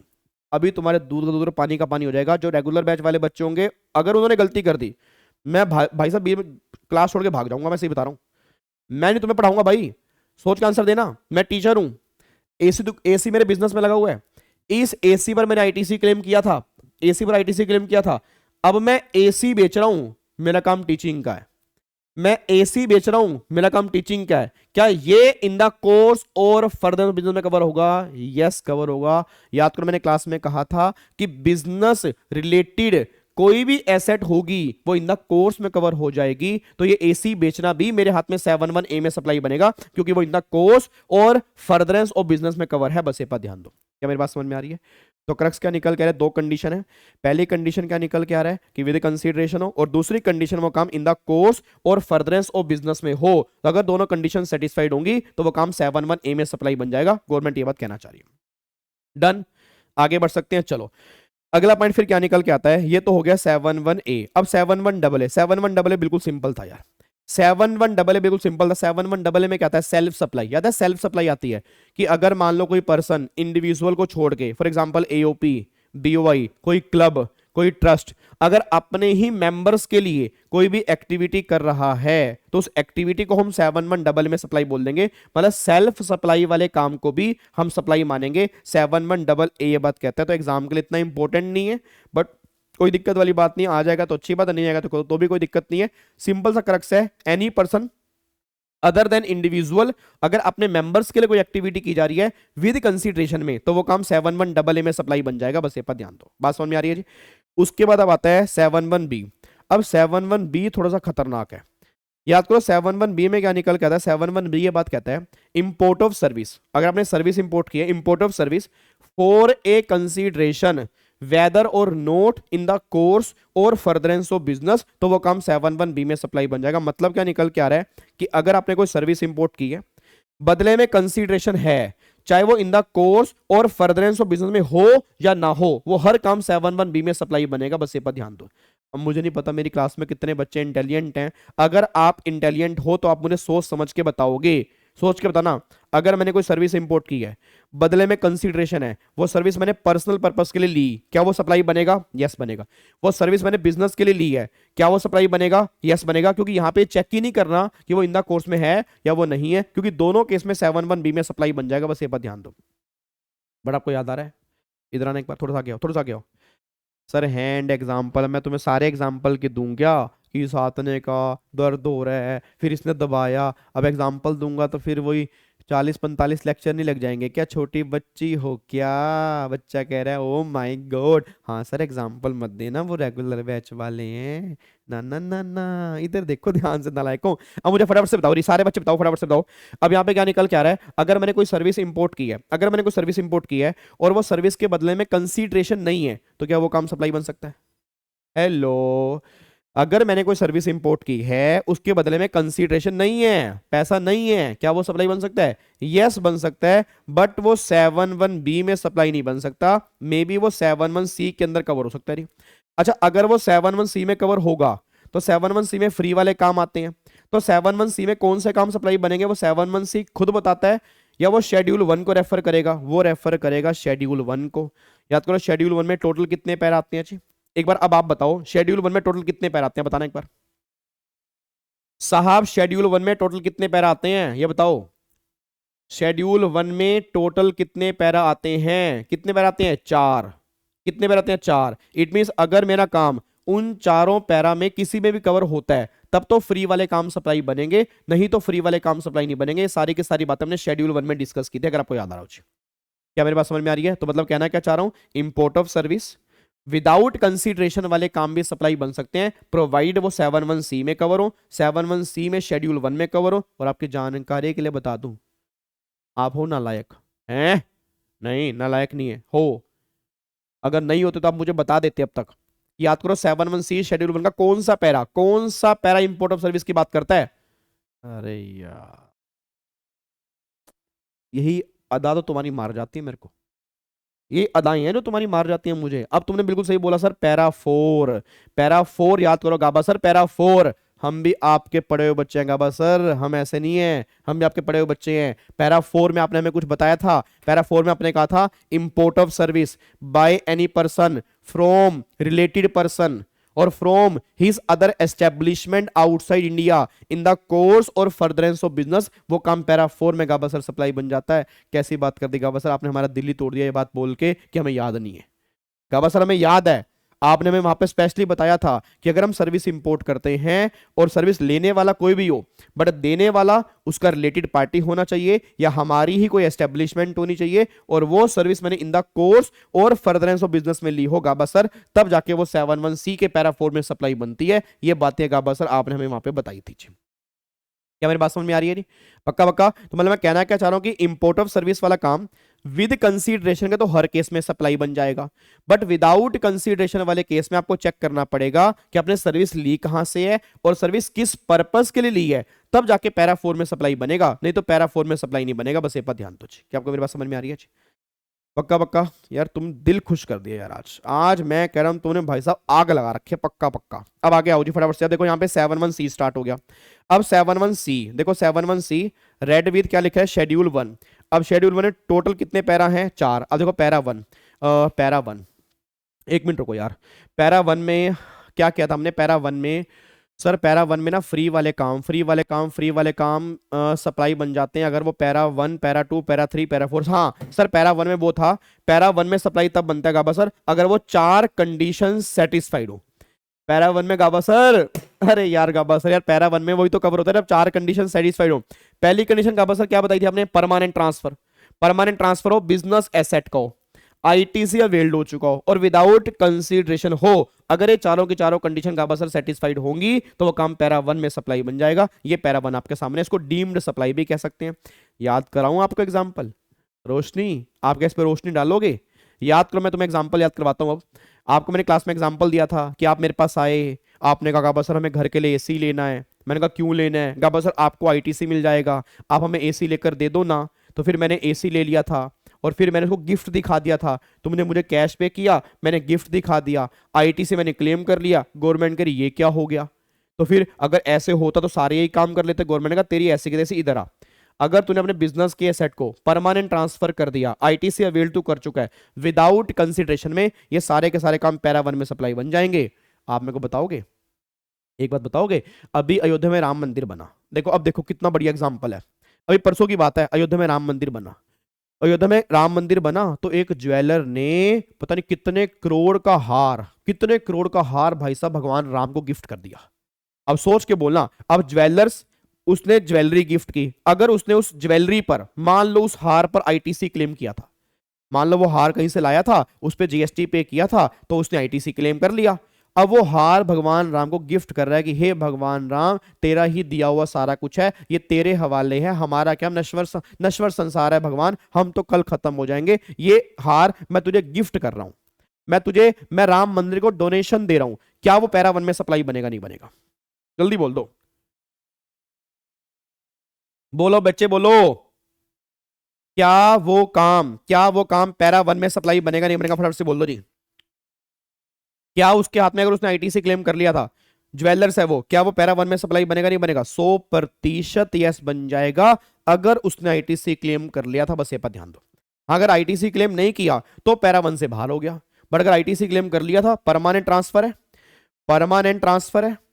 ट्रांसफर है, बिजनेस एसेट है, आईटीसी अवेल्ड विदाउट कंसीडरेशन, ये काम पैरा 1 में सप्लाई बन जाएगा। बस ये पर ध्यान दो जी। ये होती है प्रैक्टिकल लिंकिंग। क्या आपको बात समझ में आती है? उसके बाद अब यहां पे आओ जी, अगला पॉइंट पर आओ जी। अगला पॉइंट आता है फिर पैरा 2 में क्या था।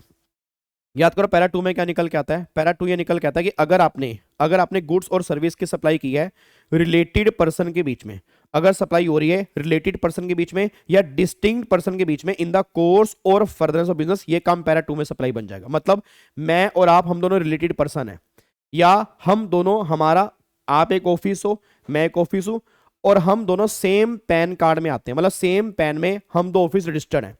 अब मैं आपको सप्लाई कर रहा हूं, आप मुझे सप्लाई कर रहे हो, हेलो, मैं आपको सप्लाई कर रहा हूं या आप मुझे सप्लाई कर रहे हो, और ये इन द कोर्स और फर्दरेंस ऑफ बिजनेस में है, ये काम जो हो गया पैरा 2 में सप्लाई बनेगा। बट इसमें एक स्पेशल पॉइंट था कि एम्प्लॉयर अगर एम्प्लॉय को सप्लाई कर रहा है 50,000 तक की वैल्यू का हम सप्लाई नहीं मानते, 50,000 के बाद हम सारी की सारी वैल्यू को सप्लाई बना देंगे और जीएसटी एप्लीकेबल कर देंगे। ये स्पेशल पॉइंट यहां पे निकल के आता है, बस ये पर ध्यान देना। तो मतलब यहाँ पे 50,000 रुपए की लिमिट है जी, यहाँ 50,000 रुपए की लिमिट है एम्प्लॉयर एम्प्लॉय वाले केस में, और किसी रिलेटेड पर्सन वाले केस में कोई लिमिट एप्लीकेबल नहीं है। एप्लीकेबल है ओनली एम्प्लॉयर टू एम्प्लॉय, उस केस में लिमिट एप्लीकेबल है, और किसी भी केस में लिमिट एप्लीकेबल नहीं है, बस ये पर ध्यान दो। डन। फिर पैरा 3 निकल के आता रही। पैरा 3 सिंपल था, प्रिंसिपल ने एजेंट को सप्लाई की या एजेंट ने प्रिंसिपल को सप्लाई की, प्रिंसिपल एजेंट, एजेंट प्रिंसिपल, ये काम पैरा 3 में सप्लाई बन जाएगा। तो पैरा 3 बिल्कुल सिंपल है, प्रिंसिपल अगर एजेंट को सप्लाई करेगा या एजेंट अगर प्रिंसिपल को सप्लाई करेगा विदाउट एनी कंसिडरेशन, तो वो काम पैरा 3 में सप्लाई बन जाएगा। ये सारी बातें आपके निकल के आती है। और पैरा 4 हम पहले भी डिस्कस कर चुके हैं, इंपोर्ट ऑफ सर्विस वाले केस में ये काम पैरा 4 में सप्लाई बनेगा। अब बताओ क्या पैरा 1 2 3 4 क्लियर हो गया? हेलो भाई साहब, क्या पैरा 1 2 3 4 क्लियर हो गया? तो अब जाके हमारा 7(1) ए हो गया, 7(1) डबल ए हो गया, 7(1) बी, 7(1) सी, 7(1) डी अब यहां पे नहीं है, उसकी हत्या हो चुकी है। अब वो 7(1) कैपिटल ए में यहां पे आ चुका है। अब याद करो 7(1) कैपिटल ए हमारा किसका है? अब यहां से स्टार्ट होता है, देखो जी 7(1) कैपिटल ए। एक बार इंपोर्ट ऑफ सर्विस वाला डायग्राम देखना, कितना बढ़िया डायग्राम दिया हुआ है। Import of service with consideration, चाहे इन द कोर्स में हो या ना हो, हर केस में सप्लाई है। But without consideration, related person है या डिस्टिंक्ट पर्सन है और इन द कोर्स वाला है, तब तो वो सप्लाई है। अदर केस है तब वो सप्लाई नहीं है। बहुत बड़े डायग्राम को दिया हुआ है। शिवक कह रहा है गाबा सर एक बार पैरा 3 रिपीट कर दो। शिवक, जैसे मान लो मैं तुम्हारा प्रिंसिपल, तुम मेरे एजेंट, मैंने तुम्हें कोई गुड सप्लाई कर दिया विदाउट कंसिडरेशन, या तुमने मुझे कोई गुड सप्लाई कर दिया विदाउट कंसिडरेशन, तो इस काम को हम सप्लाई बना देंगे principal to agent, agent to principal. अगर यहां पर गुड्स की सप्लाई हो रही है विदाउट कंसिडरेशन, ये काम पैरा 3 में सप्लाई है।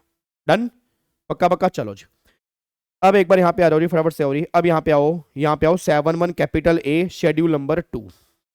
अब सुनो ध्यान से, मैं कहना क्या चाह रहा हूं। अब सारे बच्चे यहां पे ध्यान देना चाहिए, यहां से क्वेश्चन पक्का बन सकता है, यहां से क्वेश्चन पक्का बनेगा। अच्छा, आप में से कोई बच्चा है जो मुझे बता दे, अगर किसी को याद आ रहा हो शेड्यूल 2 में कितने पैरा हैं? मान जाऊंगा आपको। शेड्यूल 2 में कितने पैरा हैं? हेलो, ओ भाई साहब, कितने? सर आपके नोट्स के आगे कुछ नहीं है, ये वो नोट्स तो हमने बहुत डिटेल में बनाए थे, वो तो डायग्राम ही अलग थे रोशनी। हाँ नहीं, शेड्यूल 2 में कितने पैरा हैं? टोटल मिला के 6 पैरा हमारे शेड्यूल 2 में निकल के आते हैं। अच्छा, एंट्री कितनी है? भीमा शंकर नालायक है, भीमा का ध्यान बस ये रहता है कौन कौन डर्टी माइंड है, कौन नॉन डर्टी माइंड है। यहां पे बच्चा गलत कर रहा है। भीमा तुम्हारे, मैं सही बता रहा हूं, तुम मेरे सामने बैठे नहीं हो और नाम तुम्हारा भीमा है और तुम्हारी हरकत भीम वाली बिल्कुल भी नहीं है, दुर्योधन वाले काम कर रहे हो तुम, नालायक। इधर देखो ध्यान से जी। अब टोटल कितने पैरा हैं? 6। एंट्री कितनी है? 17 एंट्री निकल के आती हैं। अरे 17 एंट्री में 4 एंट्री गुड्स की हैं और 13 एंट्री हमारी सर्विस की हैं। अगर आपको याद आ रहा हो, ये 7(1) कैपिटल ए क्या बताता है? ये बताता है कि साहब जो काम 7(1) आपने ऊपर पढ़ा ना, जो काम तुम्हारा 7(1) में सप्लाई बना, वो किसकी सप्लाई बनेगा, गुड्स की या सर्विस की? वो 7(1) कैपिटल ए बताएगा। और ये नहीं बताता, वो कहता है तुम शेड्यूल 2 के पास जाओ, तुम शेड्यूल 2 के पास जाओ, वो क्लासिफाई तुम्हें करके बताएगा कि किसको हम गुड्स की सप्लाई बोलेंगे, किसको सर्विस की सप्लाई बोलेंगे। फिर जब मैं शेड्यूल 2 के पास गया, उसने बोला 7 पैरा हैं, 7 पैरा में टोटल मिला के आपकी 6 पैरा हैं, 6 पैरा में टोटल मिला के आपकी 17 एंट्री है, जिसमें 4 एंट्री को हम गुड्स की सप्लाई बोलेंगे और 13 एंट्री को हम सर्विस की सप्लाई बोलेंगे। ये सारी की सारी बातें आपके यहां पे निकल के आती हैं। अब एक बार चेक करते हैं कौन कौन सी एंट्री गुड्स की सप्लाई बनेगी, कौन कौन सी एंट्री सर्विस की सप्लाई बनेगी। अब एक बार यहां पे चेक करो, देखो जी। सबसे पहला पैरा नंबर 1, पैरा 1 में ट्रांसफर। अब अगर टाइटल इन गुड्स है तो वो गुड्स की सप्लाई बनता है, और अगर आप गुड्स का टाइटल ट्रांसफर कर रहे हो फ्यूचर डेट में, याद है फ्यूचर डेट, हायर परचेज वाला केस, तो भी किसकी सप्लाई बनेगा? गुड्स की सप्लाई बनेगा। और पैरा 1 में अगर आप अगर आप अनडिवाइडेड शेयर ट्रांसफर कर रहे हो या राइट इन गुड्स ट्रांसफर कर रहे हो without the transfer of title, वो किसके सप्लाई बनेगा? सर्विस। आपको मैंने पहले भी कहा था टाइटल वाले काम गुड्स के सप्लाई में कवर होंगे, राइट वाले काम सर्विस के सप्लाई में कवर होंगे, बस ये बात ध्यान देना। तो ये बात आपकी यहां पे लिखी है। तो दोनों केस में टाइटल है, ये काम गुड्स की सप्लाई है, जहां पे राइट ट्रांसफर की बात होगी वो काम सर्विस की सप्लाई में कवर होगा, ये बात ध्यान देना। उसके बाद देखो फिर पैरा 2 में लैंड और बिल्डिंग, ये तो सर्विस की सप्लाई है भाई। लैंड की रेंटिंग हो या बिल्डिंग की रेंटिंग हो बिजनेस और कॉमर्स पर्पस के लिए, तो ये भी सर्विस की सप्लाई है और ये भी सर्विस की सप्लाई है, इसमें कोई दिक्कत वाली बात यहां पे नहीं है। पक्का पक्का सर। अमेंडमेंट, अरे अमेंडमेंट आएंगे तो कराऊंगा। अमेंडमेंट पता है किस में है? अमेंडमेंट है शेड्यूल 3 में।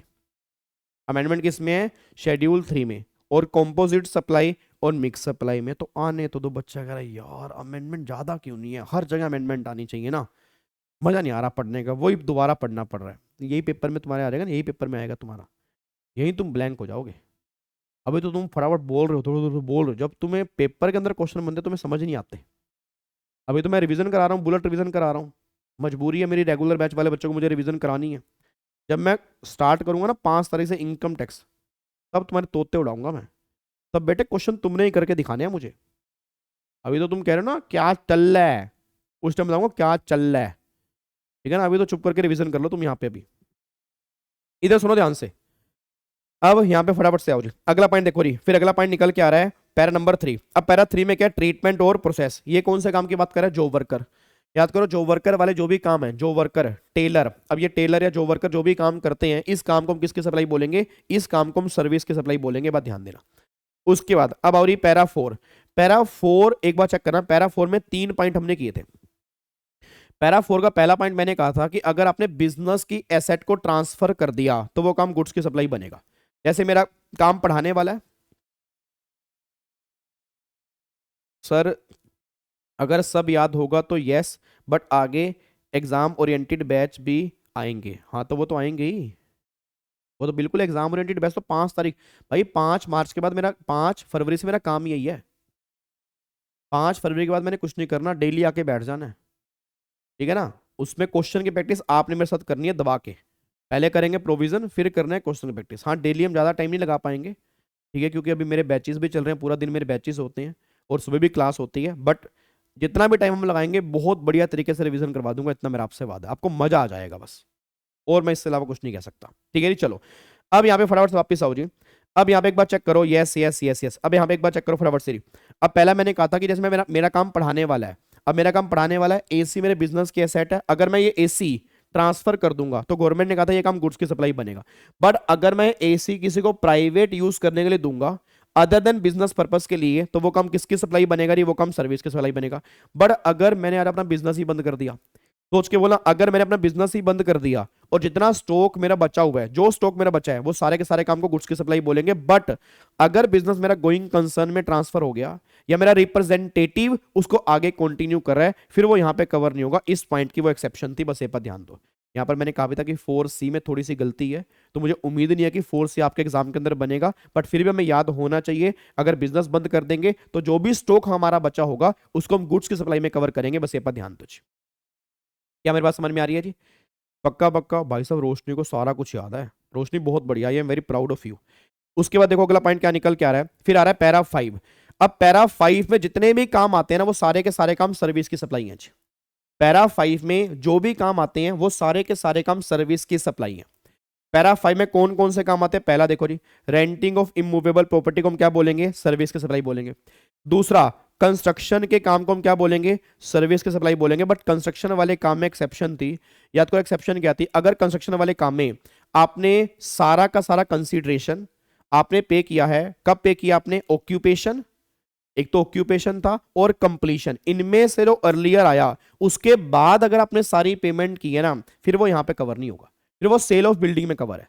याद आपको मैंने कुछ आपको बताया था मैंने कि मेरी बिल्डिंग कंप्लीट हो गई, कंप्लीट होने के बाद मैंने सारी पेमेंट की है, तो वो सेल में कवर होता है, ठीक है ना। या मैंने कहा था कि मैंने पहले रहना स्टार्ट कर दिया, अब जब मैंने रहना स्टार्ट किया उसके बाद अगर मैंने सारी पेमेंट की है तो फिर वो सेल में कवर होता है। मतलब अगर आपने पार्ट पेमेंट पहले कर दी, पार्टली बाद में, कि मतलब अगर अंडर कंस्ट्रक्शन बिल्डिंग आपने बुक करवा दी है तो गवर्नमेंट ने कहा वो सर्विस वाले काम यहाँ पे कवर होंगे, बस ये पर ध्यान दो। तो देखो वो यहाँ पे लिखा है, अगर आपने एंटायर कंसीडरेशन, आपने पे किया फर्स्ट कंप्लीशन सर्टिफिकेट और ऑक्यूपेशन विच एवरेज अर्लियर, इसके बाद अगर आपने सारी पेमेंट की है फिर वो यहां सप्लाई की सर्विस में कवर नहीं होगी, फिर वो सेल में कवर होगी। ठीक है जी। उसके बाद देखो, अगर मान लो आईपीआर है, ट्रेडमार्क, पेटेंट, कॉपीराइट, अगर आपने आईपीआर का टेम्परेरी ट्रांसफर की है तो वो काम सर्विस के सप्लाई में कवर होगा। अगर वो परमानेंट ट्रांसफर है फिर वो गुड्स के सप्लाई में कवर हो जाएगा। उसके बाद जी आपका जो आईटी सॉफ्टवेयर है उसकी development, customisation, design, programming, adaptation, ये सारे के सारे काम किसमें कवर होंगे? ये सर्विस के सप्लाई में कवर होंगे। अगला पॉइंट फिर क्या निकल के आ रहा है? किसी काम को टोलरेट करना या नोट टू डू समथिंग, ये काम भी किसमें कवर होगा? ये काम सर्विस के सप्लाई में कवर होगा। फिर transfer of right to use transfer करना, ये काम भी सर्विस के सप्लाई में कवर होगा। ये सारे के सारे काम पैरा 5 में जो आ रहे हैं ये सारे के सारे काम सर्विस की सप्लाई में कवर हैं। बस ये पर ध्यान दो जी। क्या आपको मेरी बात समझ में आ रही है जी? क्या आपको मेरी बात समझ में आ रही है? पक्का पक्का, कोई दिक्कत वाली बात तो नहीं है? चलो जी, अब यहां पे आ रहा हो पैरा 6। अब यहां पे हम करेंगे पहली अमेंडमेंट। अब यहां पे हम पहली अमेंडमेंट करने जा रहे हैं जी, अमेंडमेंट नंबर 1। अब मैं तुम्हें यहां पे कराने जा रहा हूं अमेंडमेंट नंबर 1 को ध्यान देना जी। अब सुनो ध्यान से, मैं कहना क्या चाह रहा हूं। अब पैरा 6 यहां पे कहता है जी कॉम्पोजिट सप्लाई। अब कॉम्पोजिट सप्लाई का मतलब याद करो मैंने क्या कहा था। मैंने कहा था कॉम्पोजिट सप्लाई दो तरह की होती है, एक तो होती है स्पेसिफाइड कॉम्पोजिट सप्लाई, एक होती है नॉन स्पेसिफाइड कॉम्पोजिट सप्लाई। अब स्पेसिफाइड कॉम्पोजिट सप्लाई का मतलब क्या है कि जो पैरा 6 में यहां और यहां कवर है इनको हमेशा सर्विस की सप्लाई बोलेंगे, चाहे इसमें गुड्स वाला पोर्शन ज्यादा ही क्यों ना हो। आप में अगर कोई बच्चा इंटेलिजेंट है, क्या आप मेरे को बता सकते हो, क्या मेरे को क्लियर कर सकते हो आप कि कॉम्पोजिट सप्लाई में हम किस सप्लाई का रेट एप्लीकेबल करते हैं? प्रिंसिपल सप्लाई का। अगर आपको याद आ रहा हो भाई, अगर मेरी सप्लाई कॉम्पोजिट सप्लाई है तो जो भी मेरी प्रिंसिपल सप्लाई होगी ना, तो पूरी की पूरी सप्लाई पर हम प्रिंसिपल सप्लाई वाला रेट एप्लीकेबल करेंगे, अगर आपको याद आ रहा हो। बट वो तब एप्लीकेबल करेंगे अगर वो नॉन स्पेसिफाइड हो, मतलब अगर वो वर्क कॉन्ट्रैक्ट है या अगर वो रेस्टोरेंट सर्विस में कवर हो रही है, तो ये दोनों काम हमेशा सर्विस की सप्लाई है। इसमें तुम्हें चेक नहीं करना गुड्स कितने हैं, ये तो ऑलवेज सर्विस की सप्लाई है। इट मींस अगर मेरे एग्जाम में क्वेश्चन बन गया work contract related to immovable property या रेस्टोरेंट वाले काम अगर क्वेश्चन बन गया तो ये ऑलवेज बनेगा सर्विस की सप्लाई, फिर ये गुड्स की सप्लाई नहीं बनेगा। बट अगर मेरे इन दोनों में कवर नहीं हो रहे तो गवर्नमेंट ने कहा फिर तुम जाओगे सेक्शन 8 के पास, और सेक्शन 8 ये बात कहता है कि अगर तुम्हारी सप्लाई कॉम्पोजिट सप्लाई है तो जो प्रिंसिपल सप्लाई का रेट होगा वो रेट हम एप्लीकेबल कर देंगे। बस ये पर ध्यान दो। यहां तक क्लियर है? इसमें कोई दिक्कत तो नहीं है? अब सुनो अमेंडमेंट क्या आई है। अब पहली अमेंडमेंट यहां पर ये निकल कर आई, ये रही आपकी अमेंडमेंट, ये लो जी। मतलब पहली का मतलब सप्लाई के चैप्टर में दूसरी है, बट अभी मैं करवा रहा हूं पहली। एक बात मेरे को बताना, आप में से कौन कौन मूवी देखने के लिए गया भाई? आप में से कौन कौन मूवी देखने के लिए गया? अब अगर आप मूवी देखने के लिए गए हो तो सिनेमा हॉल के अंदर आपने कभी देखा वहां पे वो पॉपकॉर्न वाले बैठे होते हैं? वहां पे पॉपकॉर्न वाले बैठे होते हैं, पॉपकॉर्न हो गया, नाचोस हो गया, अपना कई बार पिज्जा भी वहां मिलता है, और आप पॉपकॉर्न लेके मूवी देखने जाते हो। तो अभी तक क्या होता था कि उन पॉपकॉर्न वालों को ना हम नॉर्मल दुकानदार मानते थे, उन पॉपकॉर्न वालों को नॉर्मल दुकानदार मानते थे, तो अलग अलग गुड्स पे अलग अलग रेट वहां पे एप्लीकेबल होता था। नाचोस बेचते थे, पॉपकॉर्न बेचते थे, कुरकुरे बेचते थे, कोल्ड ड्रिंक बेचते थे, तो अलग अलग गुड्स पे अलग अलग रेट एप्लीकेबल करते थे, उसको हम क्लासीफाई नहीं करते थे कहीं पे। बट अब फाइनली गवर्नमेंट ने क्लासीफाई कर दिया कि जो सिनेमा हॉल के अंदर ये पॉपकॉर्न दुकाने वाले जो खड़े होते हैं, जो जो आपके स्वीट कॉर्न देते हैं, स्वीट कॉर्न वाले भी वहां पे खड़े होते हैं, ये नाचोस भी दे रहे होते हैं और पॉपकॉर्न भी दे रहे होते हैं, अब इनको हम रेस्टोरेंट में कवर करेंगे, इनको रेस्टोरेंट की सर्विस मानेंगे। मतलब अब इन पे रेस्टोरेंट सर्विस का जो रेट एप्लीकेबल होगा वो रेट एप्लीकेबल हो जाएगा। और रेस्टोरेंट सर्विस पे नॉर्मल रेट क्या लगता है? 5%।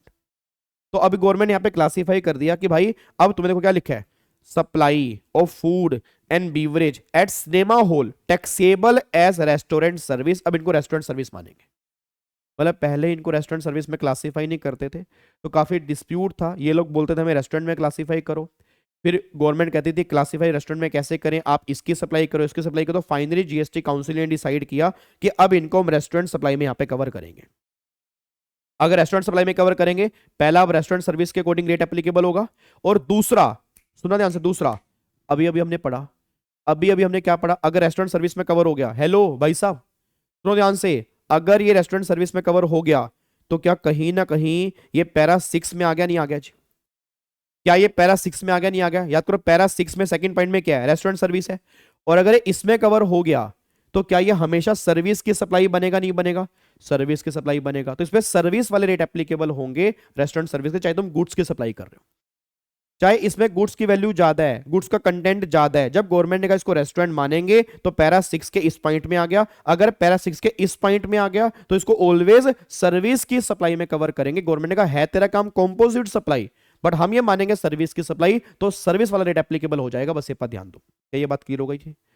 तो आपके एग्जाम में, हेलो, आपके एग्जाम में अगर क्वेश्चन बन जाए सिनेमा हॉल के अंदर ये दुकानदार जो बैठे हैं तो इनको हम क्या क्लासिफाई करेंगे, अब तुम आंसर लिख के आ सकते हो। हम क्या क्लासिफाई करेंगे? रेस्टोरेंट सर्विस मानेंगे, तो उसके अकॉर्डिंग रेट एप्लीकेबल होगा।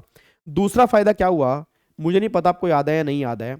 याद करो, आपको मैंने कहा था रेस्टोरेंट सर्विस जो होती है वो कॉम्पोजिशन लेवी की स्कीम भी ले सकती है। याद है आपको? आपको थोड़ा बहुत याद आ रहा है? कल वाली क्लास में हमें एक चैप्टर करना है कॉम्पोजिशन लेवी। याद करो, वहां पर मैंने कहा था 150 लाख रुपए की लिमिट होती है रेस्टोरेंट सर्विस वाले केस में। तो अगर एक कॉम्पोजिट स्कीम लेना चाहते हैं, अगर ये कॉम्पोजिट स्कीम, हेलो भाई साहब, ओए ओ इधर, अगर ये कॉम्पोजिट स्कीम लेना चाहते हैं तो क्या अब ये कॉम्पोजिट स्कीम ले पाएंगे? नहीं ले पाएंगे, 100% ले पाएंगे। तो सेकंड बेनिफिट ये भी निकल के आ गया कि अगर इनको कॉम्पोजिट स्कीम लेनी है, कोई दिक्कत वाली बात नहीं है। तो ये अमेंडमेंट का इफेक्ट आया है। हेलो हेलो, क्या आपको मेरी बात समझ में आ रही है? पक्का पक्का? Oh my God, MV sir in the house. एक बार एमवी सर के लिए जोरदार तालियां बजाए। बादशाहों के बादशाह, इकोनॉमिक्स के शहंशाह, एफएम एसएम के बादशाहों के बादशाह हमारी महफिल के अंदर। ये हमारे कहते हैं ना वो हमारे भाग खुल गए, हमारी उसमें झोपड़ी में राम आए हैं। तो हमारी लाइव क्लास के अंदर एमवी सर आए हैं, हमारे भाग खुल गए आज भाई। सुभाष कह रहा है 9 बजे स्टार्ट होने वाला था ना सुभाष, अब तो मेरे बच्चे खत्म होने वाला है। ठीक है जी, चलो। हाँ जी, अब मेरे को बताओ यहां तक कोई दिक्कत तो नहीं है? तो अब यहां तक अमेंडमेंट क्लियर हो गई? पक्का। अब अगर वापस आते हैं, अभी अमेंडमेंट पूरी कंप्लीट नहीं हुई थी, अभी अमेंडमेंट पूरी कंप्लीट नहीं हुई। समझा एमवी सर आपको ना? तो आप जो जिस मूवी के अंदर अभी गए थे ना, हेलो, आप मूवी के अंदर अभी गए थे सर, मूवी देख के नहीं आए अभी? तो जो आप मूवी देख के आए वहां पर आपने पॉपकॉर्न लिया हैं, आपकी वोटी भी साथ गई थी, मतलब वाइफ भी साथ गई थी, पॉपकॉर्न था, पॉपकॉर्न खा रहे थे। अभी तक वो क्लासीफाई नहीं थी, उसमें कवर किस में होगी? अब गवर्नमेंट ने वो क्लासीफाई कर दी है कि जो सिनेमा हॉल के अंदर ये मतलब जो आपके पॉपकॉर्न सेल करते हैं उनको हम रेस्टोरेंट की सर्विस में कवर करेंगे। तो रेस्टोरेंट की सर्विस वाला रेट एप्लीकेबल करना है। ठीक है ना सर? तो आगे से ध्यान देना, अब उनको रेस्टोरेंट सर्विस मानना है। अभी नहीं जाना सर, 2 मिनट रुक जाओ, अभी 2 मिनट रुको। अब क्वेश्चन भाई साहब एमबी सर का ही आ गया। एमबी सर का क्वेश्चन आ गया, कह रहे यार गाबा सर यार एक बात बताओ, कई बार अगर मान लो कॉम्बो मिल रहा हो, जैसे बुक माई शो पे बुकिंग कराई, अब बुक माई शो पे बुकिंग कराई तो मूवी की टिकट प्लस में भाई साहब पॉपकॉर्न का कॉम्बो मिल रहा है गाबा सर। अब बताओ, ये तो आपने बताया ही नहीं। अब बताओ ना, आप क्या हो गया आपको? हेलो, क्या हो गया आपको भाई? अगर मान लो मूवी की टिकट है और साथ में पॉपकॉर्न का भी कॉम्बो मिल रहा है, उस केस में क्या होगा? तो गवर्नमेंट ने वो भी अब क्लैरिफाई कर दिया, दैट इज कॉम्पोजिट सप्लाई। इसको हम कॉम्पोजिट सप्लाई ही मानेंगे और इसको रेस्टोरेंट सर्विस नहीं मानेंगे, अब इसको मानेंगे प्रिंसिपल सप्लाई। अब एमबी सर आप बताओ, क्या देखने के लिए गए थे? पॉपकॉर्न खाने?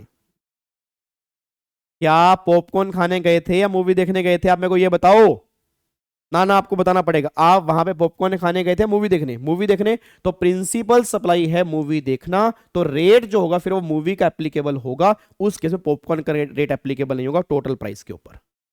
अच्छा, अब मैं आपको दिखाता हूं, देखो यहाँ पे रोशनी मिक्स सप्लाई नहीं है। ये बात देखो गवर्नमेंट ने क्लैरिफाई कर दी। यहाँ पे एक बार चेक करना, where the sale of cinema tickets and supply of food and beverage are club together. अगर एक क्लब कर देते हैं तो एक गवर्नमेंट ने ही क्लासिफाई कर दिया कि तुम, उनको पता था रोशनी मिक्स सप्लाई बोलेगी, उनको पहले से क्लियर था कि तुम मिक्स सप्लाई बोलोगे, उन्होंने क्लियर ही कर दिया। अब क्लियर क्या कर दिया कि भाई साहब ये कॉम्पोजिट सप्लाई है, कॉम्पोजिट सप्लाई है तो प्रिंसिपल सप्लाई का रेट लगेगा, मतलब जो तुम मूवी देखने के लिए गए हो तो वो रेट पूरी वैल्यू पर एप्लीकेबल हो जाएगा। अब ये बात ध्यान देना चाहिए। क्या बात है, क्या बात है। मेरे को तो ये डर लग रहा है कि अब मैं टैक्स आगे पढ़ाऊं या ना पढ़ाऊं, कहीं एमवी सर कल वाली क्लास खुद ना ले रहे हो। सर ये काम मत करो, देखो एक ही पेपर आता है मुझे थोड़ा बहुत, अब अगर वो भी आपने ले लिया ना मैं तो उजड़ जाऊंगा।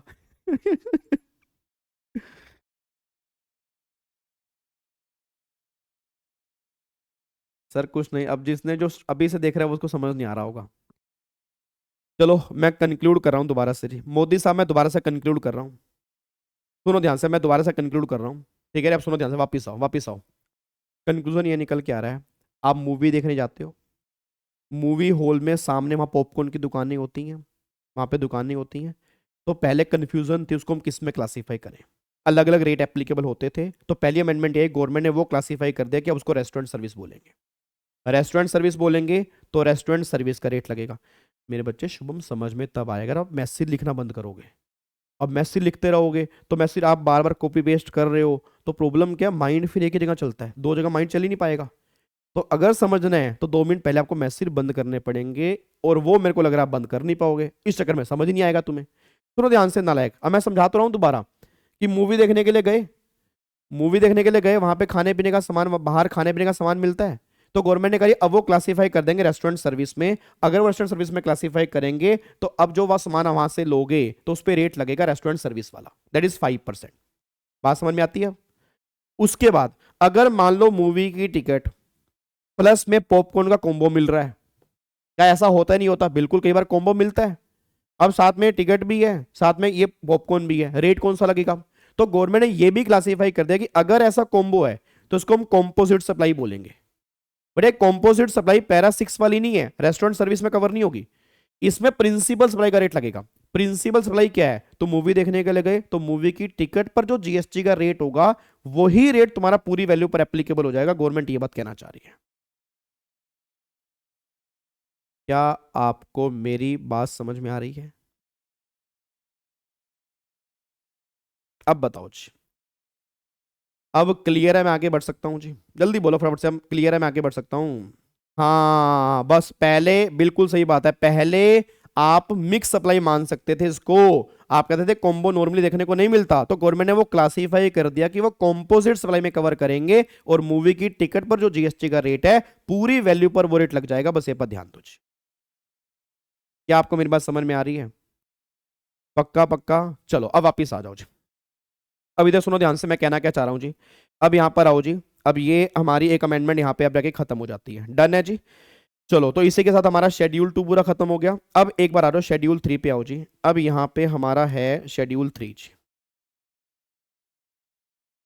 अब यहां पे एक बार आओ जी शेड्यूल 3। अब एक बार चेक करते हैं शेड्यूल 3 जी, इधर देखो ध्यान से। अब जो अगली अमेंडमेंट आई है ना वो शेड्यूल 3 में आई है। शेड्यूल 3 में अमेंडमेंट कौन सी आई है वो देखो जी। यहाँ पे शेड्यूल 3 में अमेंडमेंट कौन सी आई है? शेड्यूल 3 में अमेंडमेंट इसलिए आई है, अब जिन बच्चों को अभी भी समझ में नहीं आया ना, अभी हम रिवीजन खत्म करने वाले हैं, टाइम हमारा वैसे 9 बजे से ऊपर हो गया। अभी रिवीजन खत्म करने वाले हैं 5-7 मिनट के अंदर। रिवीजन खत्म करने के बाद एक बार तीनों अमेंडमेंट दोबारा से आपको बता दूंगा, बस 2 मिनट मेरे को दे दो। इधर देख लो अब ध्यान से। अब सुनो ध्यान से, मैं कहना क्या चाह रहा हूं। अब यहाँ पे एक बार चेक करो, शेड्यूल 3 जो हमारा निकल गया उसमें नेगेटिव लिस्ट है। नेगेटिव लिस्ट में क्या था? कौन से काम ऐसे जो ना तो गुड्स की सप्लाई में कवर होंगे ना ही सर्विस की सप्लाई में कवर होंगे, ये बातें आपके शेड्यूल 3 में लिखी हैं। याद करो इसमें कौन कौन से काम थे। पैरा 1 में क्या था? पैरा 1 में था कि अगर कोई एम्प्लॉई एम्प्लॉयर के लिए सर्विस दे रहा हो इन द कोर्स और इन रिलेशन टू एम्प्लॉयमेंट, तो वो काम ना तो गुड्स की सप्लाई में कवर होंगे ना वो सर्विस की सप्लाई में कवर होंगे, उस काम पर कोई भी जीएसटी एप्लीकेबल नहीं होगा। पैरा 1 ये बात कहता है, इसमें कोई दिक्कत तो नहीं है। फिर पैरा 2 में क्या लिखा था? पैरा 2 में लिखा था कि अगर कोई भी कोर्ट या कोई भी ट्राइब्यूनल, मान लो हाई कोर्ट हो गया, डिस्ट्रिक्ट कोर्ट हो गया, सुप्रीम कोर्ट हो गया, सेशन कोर्ट हो गया, या कोई भी ट्राइब्यूनल हो गया, अगर ये सर्विस दे रहे हैं तो इनके काम को भी गुड्स और सर्विस की सप्लाई नहीं मानेंगे, इनको भी जीएसटी से बाहर निकाल देंगे। सेकंड पॉइंट ये था। तीसरा पॉइंट यहां पे ये निकल के आ रहा है कि function perform by MP, MLA, CAG, IAS officer, president, prime minister, ये सारे के सारे काम आपके पैरा 3 में कवर होते हैं। इनके काम को भी हम यहां से बाहर निकाल देंगे, इनके काम पर भी कोई जीएसटी एप्लीकेबल नहीं होगा। ये पैरा 3 है, इसमें भी कोई अमेंडमेंट नहीं आई। ये तीनों एज इट इज अभी के अभी सेम है, सेम जो आपने पहले पढ़े हैं। फिर आता है पैरा 4। पैरा 4 में आपने क्या पढ़ा था? पैरा 4 में था फ्यूनरल और बुरियल और क्रीमेटोरियम और ट्रांसपोर्टेशन डिसीज की, मतलब मरने के बाद के जो भी काम होंगे, मरने के बाद के सभी काम पैरा 4 में कवर थे, तो उस काम पर भी जीएसटी की बातें नहीं होंगी। तो मैंने कहा था क्लास के अंदर कि मरने के बाद गवर्नमेंट जान छोड़ती है, गवर्नमेंट कहती है कि मरने के बाद कोई जीएसटी एप्लीकेबल नहीं होगा। ये बात आपकी पैरा 4 में यहां पे निकल के आती है। क्या बात समझ में आ रही है? उसके बाद फिर हमने यहां पे पैरा 5 था। पैरा 5 में क्या था? सेल ऑफ लैंड और सेल ऑफ बिल्डिंग, इस पे स्टैंप ड्यूटी एप्लीकेबल होती है। तो गवर्नमेंट ने कहा था इस केस में भी जीएसटी एप्लीकेबल नहीं होगा। ये पैरा 5 यहां पे निकल गया था, ये भी सेम है, इसमें कोई अमेंडमेंट नहीं है। अब अमेंडमेंट आई है यहां पे, यहां अमेंडमेंट आई है। बताना पैरा 6 आपने क्या पढ़ा था? पैरा 6 हमने क्लास में क्या किया था कि एक्शनेबल क्लेम, याद करो गुड्स में, गुड्स की डेफिनेशन में एक्शनेबल क्लेम आते थे, याद है? Goods include actionable claim. But फिर मैंने कहा था कि एक्शनेबल क्लेम आगे रखे बाहर निकाल देंगे, फिर हमने शेड्यूल 3 किया था, एक्शनेबल क्लेम पर जीएसटी नहीं है, बट बैटिंग, गैम्बलिंग और लॉटरी पर जीएसटी लग जाएगा। ये 3 एक्शनेबल क्लेम ऐसे थे कि जहां पर जीएसटी एप्लीकेबल होगा, इन तीनों को छोड़कर किसी भी एक्शनेबल क्लेम पर जीएसटी नहीं था जी। अब प्रॉब्लम आई, क्या आई?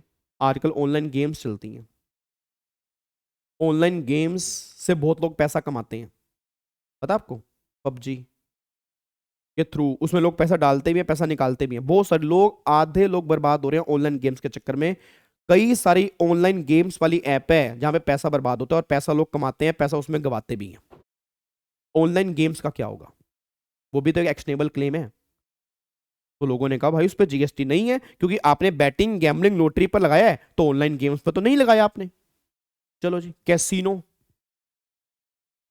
कैसीनो, कैसीनो कहां पे कवर होंगे? गोवा के अंदर बहुत सारे कैसीनो हैं, चलते हैं ना, वो अपना वो गेम्स चलती हैं कैसीनो वाली।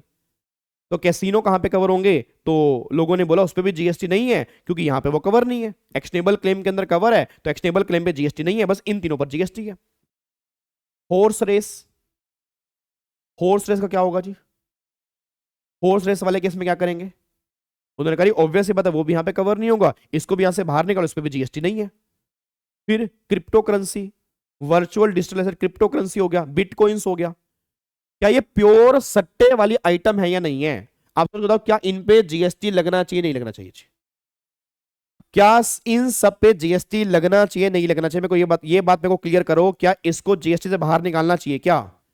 अब गवर्नमेंट कह रही है हमारी इंटेंशन ये थी कि वो इसमें इंक्लूड ही है, lottery, batting, gambling is a wide term. But हम लो पढ़ने वाले, हमें तो वही समझ में आता जो लिखा होगा। हम तो कहते हैं ना ना, लॉटरी मतलब लॉटरी, बैटिंग मतलब बैटिंग, गैम्बलिंग मतलब गैम्बलिंग। इसमें ना ऑनलाइन गेम्स कवर होंगी, ना कैसीनो कवर होंगे, ना हॉर्सेस कवर होंगी, ना क्रिप्टो करेंसी कवर होंगी। तो फाइनली गवर्नमेंट ने एक सर्कुलर के थ्रू क्लैरिफाई कर दिया कि सुनो ध्यान से, हम नया लो ही चेंज कर देते हैं। अब गवर्नमेंट ने कहा तुमने हमें ना, कहते ना, पड़ी हुई लकड़ी तुमने छेड़ दी है, अब पड़ी हुई लकड़ी को छेड़ा है तो आग लगा देंगे। अब गवर्नमेंट का सुन फिर मेरी बात, अब नया लो सुनो। अब नया लो क्या कहता है? अब गवर्नमेंट कहती है एक्शनेबल क्लेम पर जीएसटी नहीं है other than specified actionable claim. अब नई डेफिनेशन क्या निकल के आ रही है? पॉइंट नंबर 6 अब नया क्या बन गया? Actionable claim other than specified actionable claim. अब स्पेसिफाइड एक्शनेबल क्लेम की डेफिनेशन लेकर आ गए, और ये सब जो यहां पे अलग से लिखा हुआ था इसको स्पेसिफाइड एक्शनेबल क्लेम में घुसा दिया, और कुछ और गवर्नमेंट को ऐड करना था वो भी उसमें घुसा दिया। और इन फ्यूचर अगर गवर्नमेंट कुछ भी ऐड करना होगा तो वो स्पेसिफाइड एक्शनेबल क्लेम में डालते रहेंगे। तो आपको मैं अब दिखाता हूं, देखो यहां पे जी। अब ये देखो आपकी पहली अमेंडमेंट जो है, यहां पर देखो ये अमेंडमेंट नंबर 1 आपकी निकल के आ रही है। तो उसने पहले बोला रही, पहले पुराने जमाने के अंदर यहाँ पे वही बैटिंग, गैम्बलिंग, लॉटरी पर 28% जीएसटी था और उस पर जीएसटी था, बाकी एक्शनेबल क्लेम पे जीएसटी नहीं था। अच्छी बात है रही। फिर विद इफेक्ट फ्रॉम 1 अक्टूबर 23 से क्या हुआ जी? एक्शनेबल क्लेम पहले क्या था? एंट्री 6 क्या थी? Actionable claim other than batting, gambling, lottery, ये पुरानी एंट्री है। अब नई एंट्री क्या है? Amended entry, actionable claim other than specified actionable claim. अब क्वेश्चन क्या निकल के आ गया? स्पेसिफाइड एक्शनेबल क्लेम का मतलब क्या है? स्पेसिफाइड एक्शनेबल क्लेम को क्वालिफाई करेंगे सप्लाई की तरह, मतलब वहां पे जीएसटी लगेगा, अगर आप उसमें कवर हो जाते हो उस पे जीएसटी अब लगेगा। और स्पेसिफाइड एक्शनेबल क्लेम में क्या क्या आ रहा है देखो जी। बैटिंग ये पहले भी था, कैसीनो इंक्लूड कर दिया। हेलो भाई साहब, क्या इंक्लूड कर दिया? कैसीनो। गैम्बलिंग पहले भी था, हॉर्स रेसिंग इंक्लूड कर दिया। लॉटरी पहले भी था, अदर ऑनलाइन गेमिंग इंक्लूड कर दिया। बच्चा कह रहा है बिटकॉइन कहां से है? Sir online gaming, online money gaming की अगर तुम डेफिनेशन पढ़ लोगे ना तुम्हारी जान निकल के हाथ में आ जाएगी। Online money gaming means online gaming इन विच प्लेयर्स पे और डिपॉजिट मनी और मनी वर्थ, मतलब तुम सोने का सिक्का, चांदी का सिक्का, जिसकी मनी वर्थ के बराबर अगर तुम कोई ऐसी एसेट वहां पे रख रहे हो तो भी वो यहां पे कवर होगी। Including virtual crypto currency, bitcoins, in the expectation of winning money, तुम एक्सपेक्टेशन तुम वहां से पैसा जीतोगे, मनी जीतोगे, या कोई तुम्हें क्रिप्टो करेंसी या डिजिटल करेंसी कोई मिलेगी, तो ये सारी की सारी बातें अब इन्होंने यहां पे कवर करनी है ऑनलाइन गेम्स के अंदर।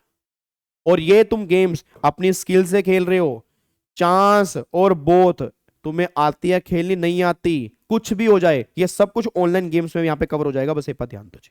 तो डेफिनेशन आपके एग्जाम में नहीं आएगी, बट आपके एग्जाम में ये जरूर अब 100% बन सकता है कि बताओ शेड्यूल 3 की जो पैरा 6 है वो किसी पॉइंट में डिस्कस कर लेंगे, क्या उस पर जीएसटी लगेगा नहीं लगेगा। यस, अब ये पैरा 6 हमारा रिवाइज हो चुका है, बस ये पर ध्यान दो। ठीक है, तो ये सारे उनके ऊपर जो आजकल ये काम कर रहे हैं, ये उनके ऊपर गवर्नमेंट ने बहुत जबरदस्त एक्शन लिया है कि भाई साहब अब यहां पर जीएसटी की बातें होंगी। इसको छोड़कर कोई एक्शनेबल क्लेम है वो जीएसटी से बाहर है, बट इन सब एक्शनेबल क्लेम पे जीएसटी की बातें हो जाएंगी, बस ये पर ध्यान दो। ये आपकी सेकेंड अमेंडमेंट है। अब एंट्री नंबर 6 आपकी रिवाइज हो चुकी है, अब ये नहीं बन चुकी है, कोई दिक्कत वाली बात तो नहीं है, बिल्कुल सिंपल है। Okay okay done. बाकी हम बहुत डिटेल में इसको डिस्कस करेंगे एग्जाम ओरिएंटेड बैच के अंदर, ठीक है ना। अभी हमारा मेन पर्पस है रिवीजन, तो मैं अमेंडमेंट भी रिवीजन के पॉइंट ऑफ व्यू से करा रहा हूं, बट आई थिंक आपको समझ में आ रही होंगी अमेंडमेंट आई क्या है, ठीक है जी। अब एक लास्ट अमेंडमेंट तो बिल्कुल सिंपल है, एक बात बताओ, लास्ट अमेंडमेंट भी एक क्लैरिफिकेशन है। अमेंडमेंट क्या है जी? वो clarification on taxability shares held in A subsidiary company by holding company. अब बात खुद बताओ यार, अब एक बात बताओ यार, शेयर्स हेल्ड इन ए, अगर होल्डिंग कंपनी सब्सिडरी कंपनी में शेयर होल्ड कर रही है तो क्या उस पर कोई टैक्सेबिलिटी आएगी? क्या शेयर्स गुड्स हैं? अपने आप बोलो, मैं नहीं बोलूंगा यार। क्या शेयर्स गुड्स हैं? नहीं है। क्या शेयर्स सर्विस की डेफिनेशन में कवर होते हैं? नहीं। या तो गुड्स और सर्विस की डेफिनेशन में क्या था? Other than money and security. तो क्या शेयर सिक्योरिटी में कवर नहीं होंगे? कवर होंगे।